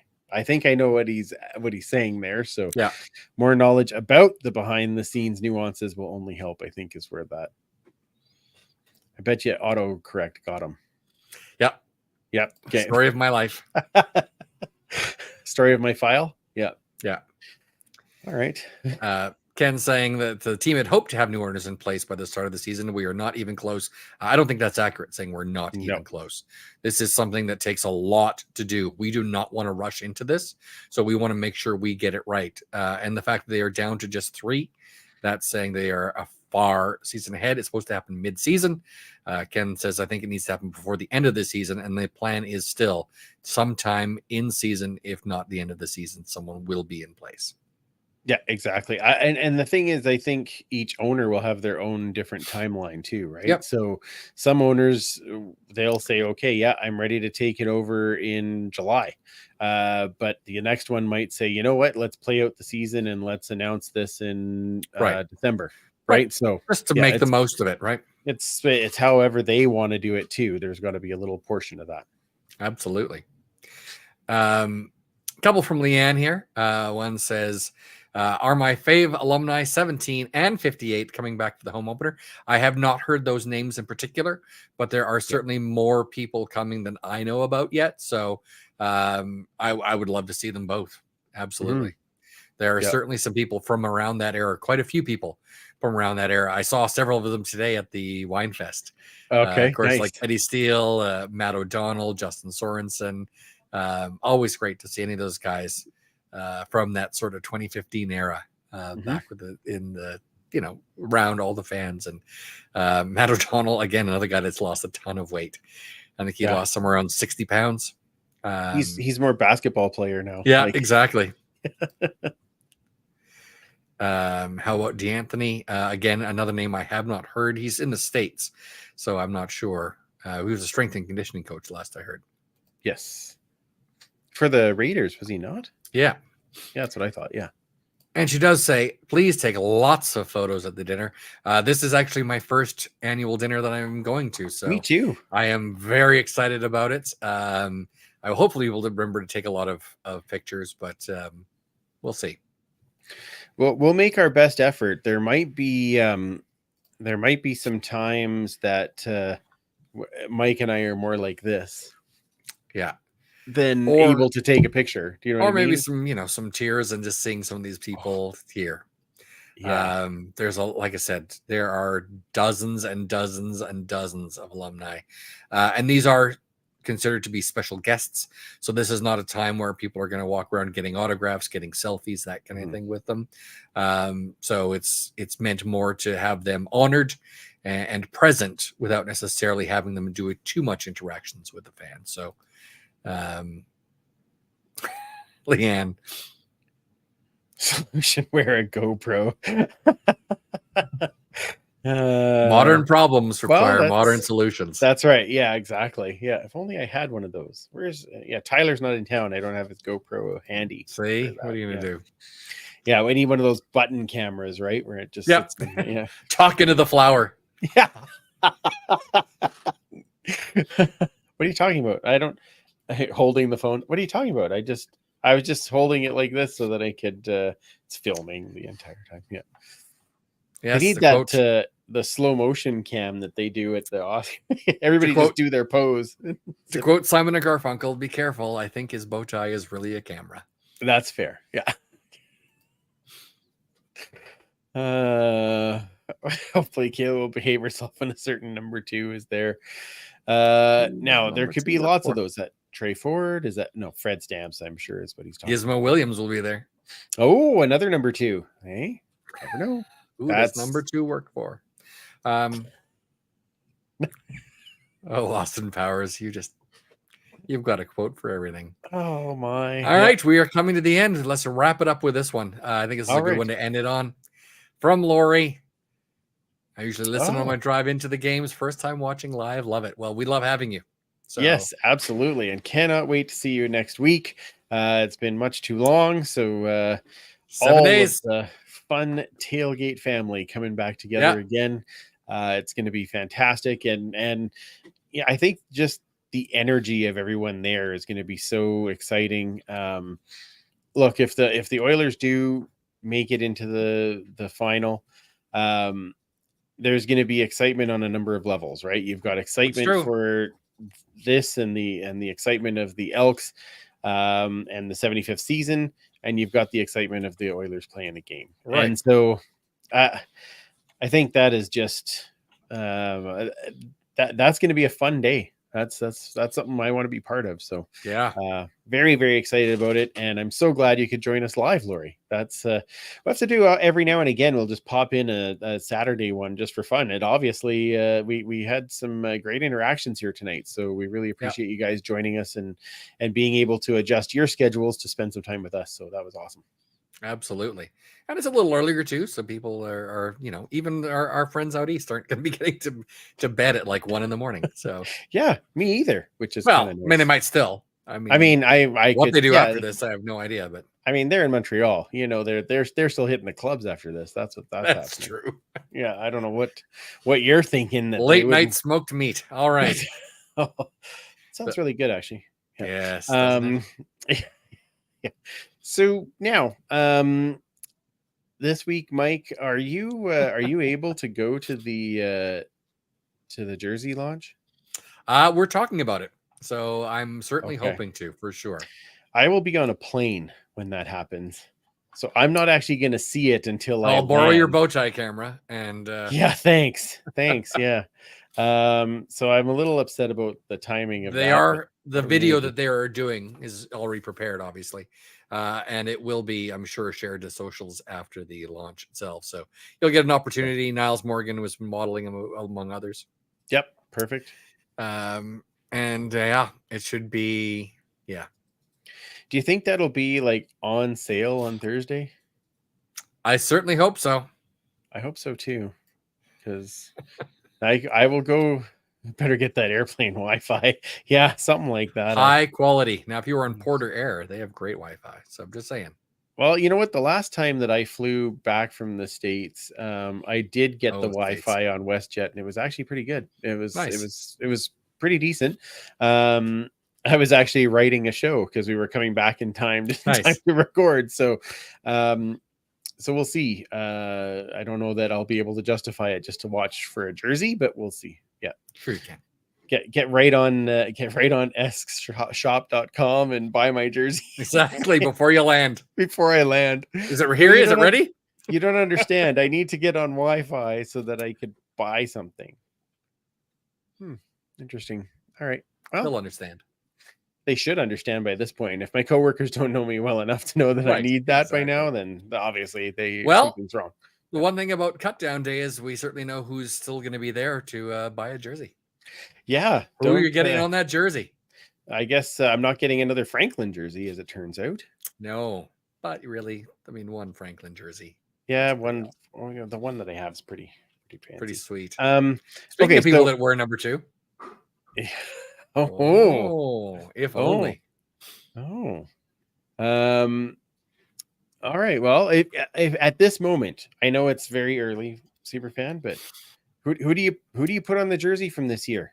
I don't know right now. If I'm getting a jersey, I'm always a big fan of getting a jersey, like a person on the jersey that wore that style of jersey. Mm-hmm.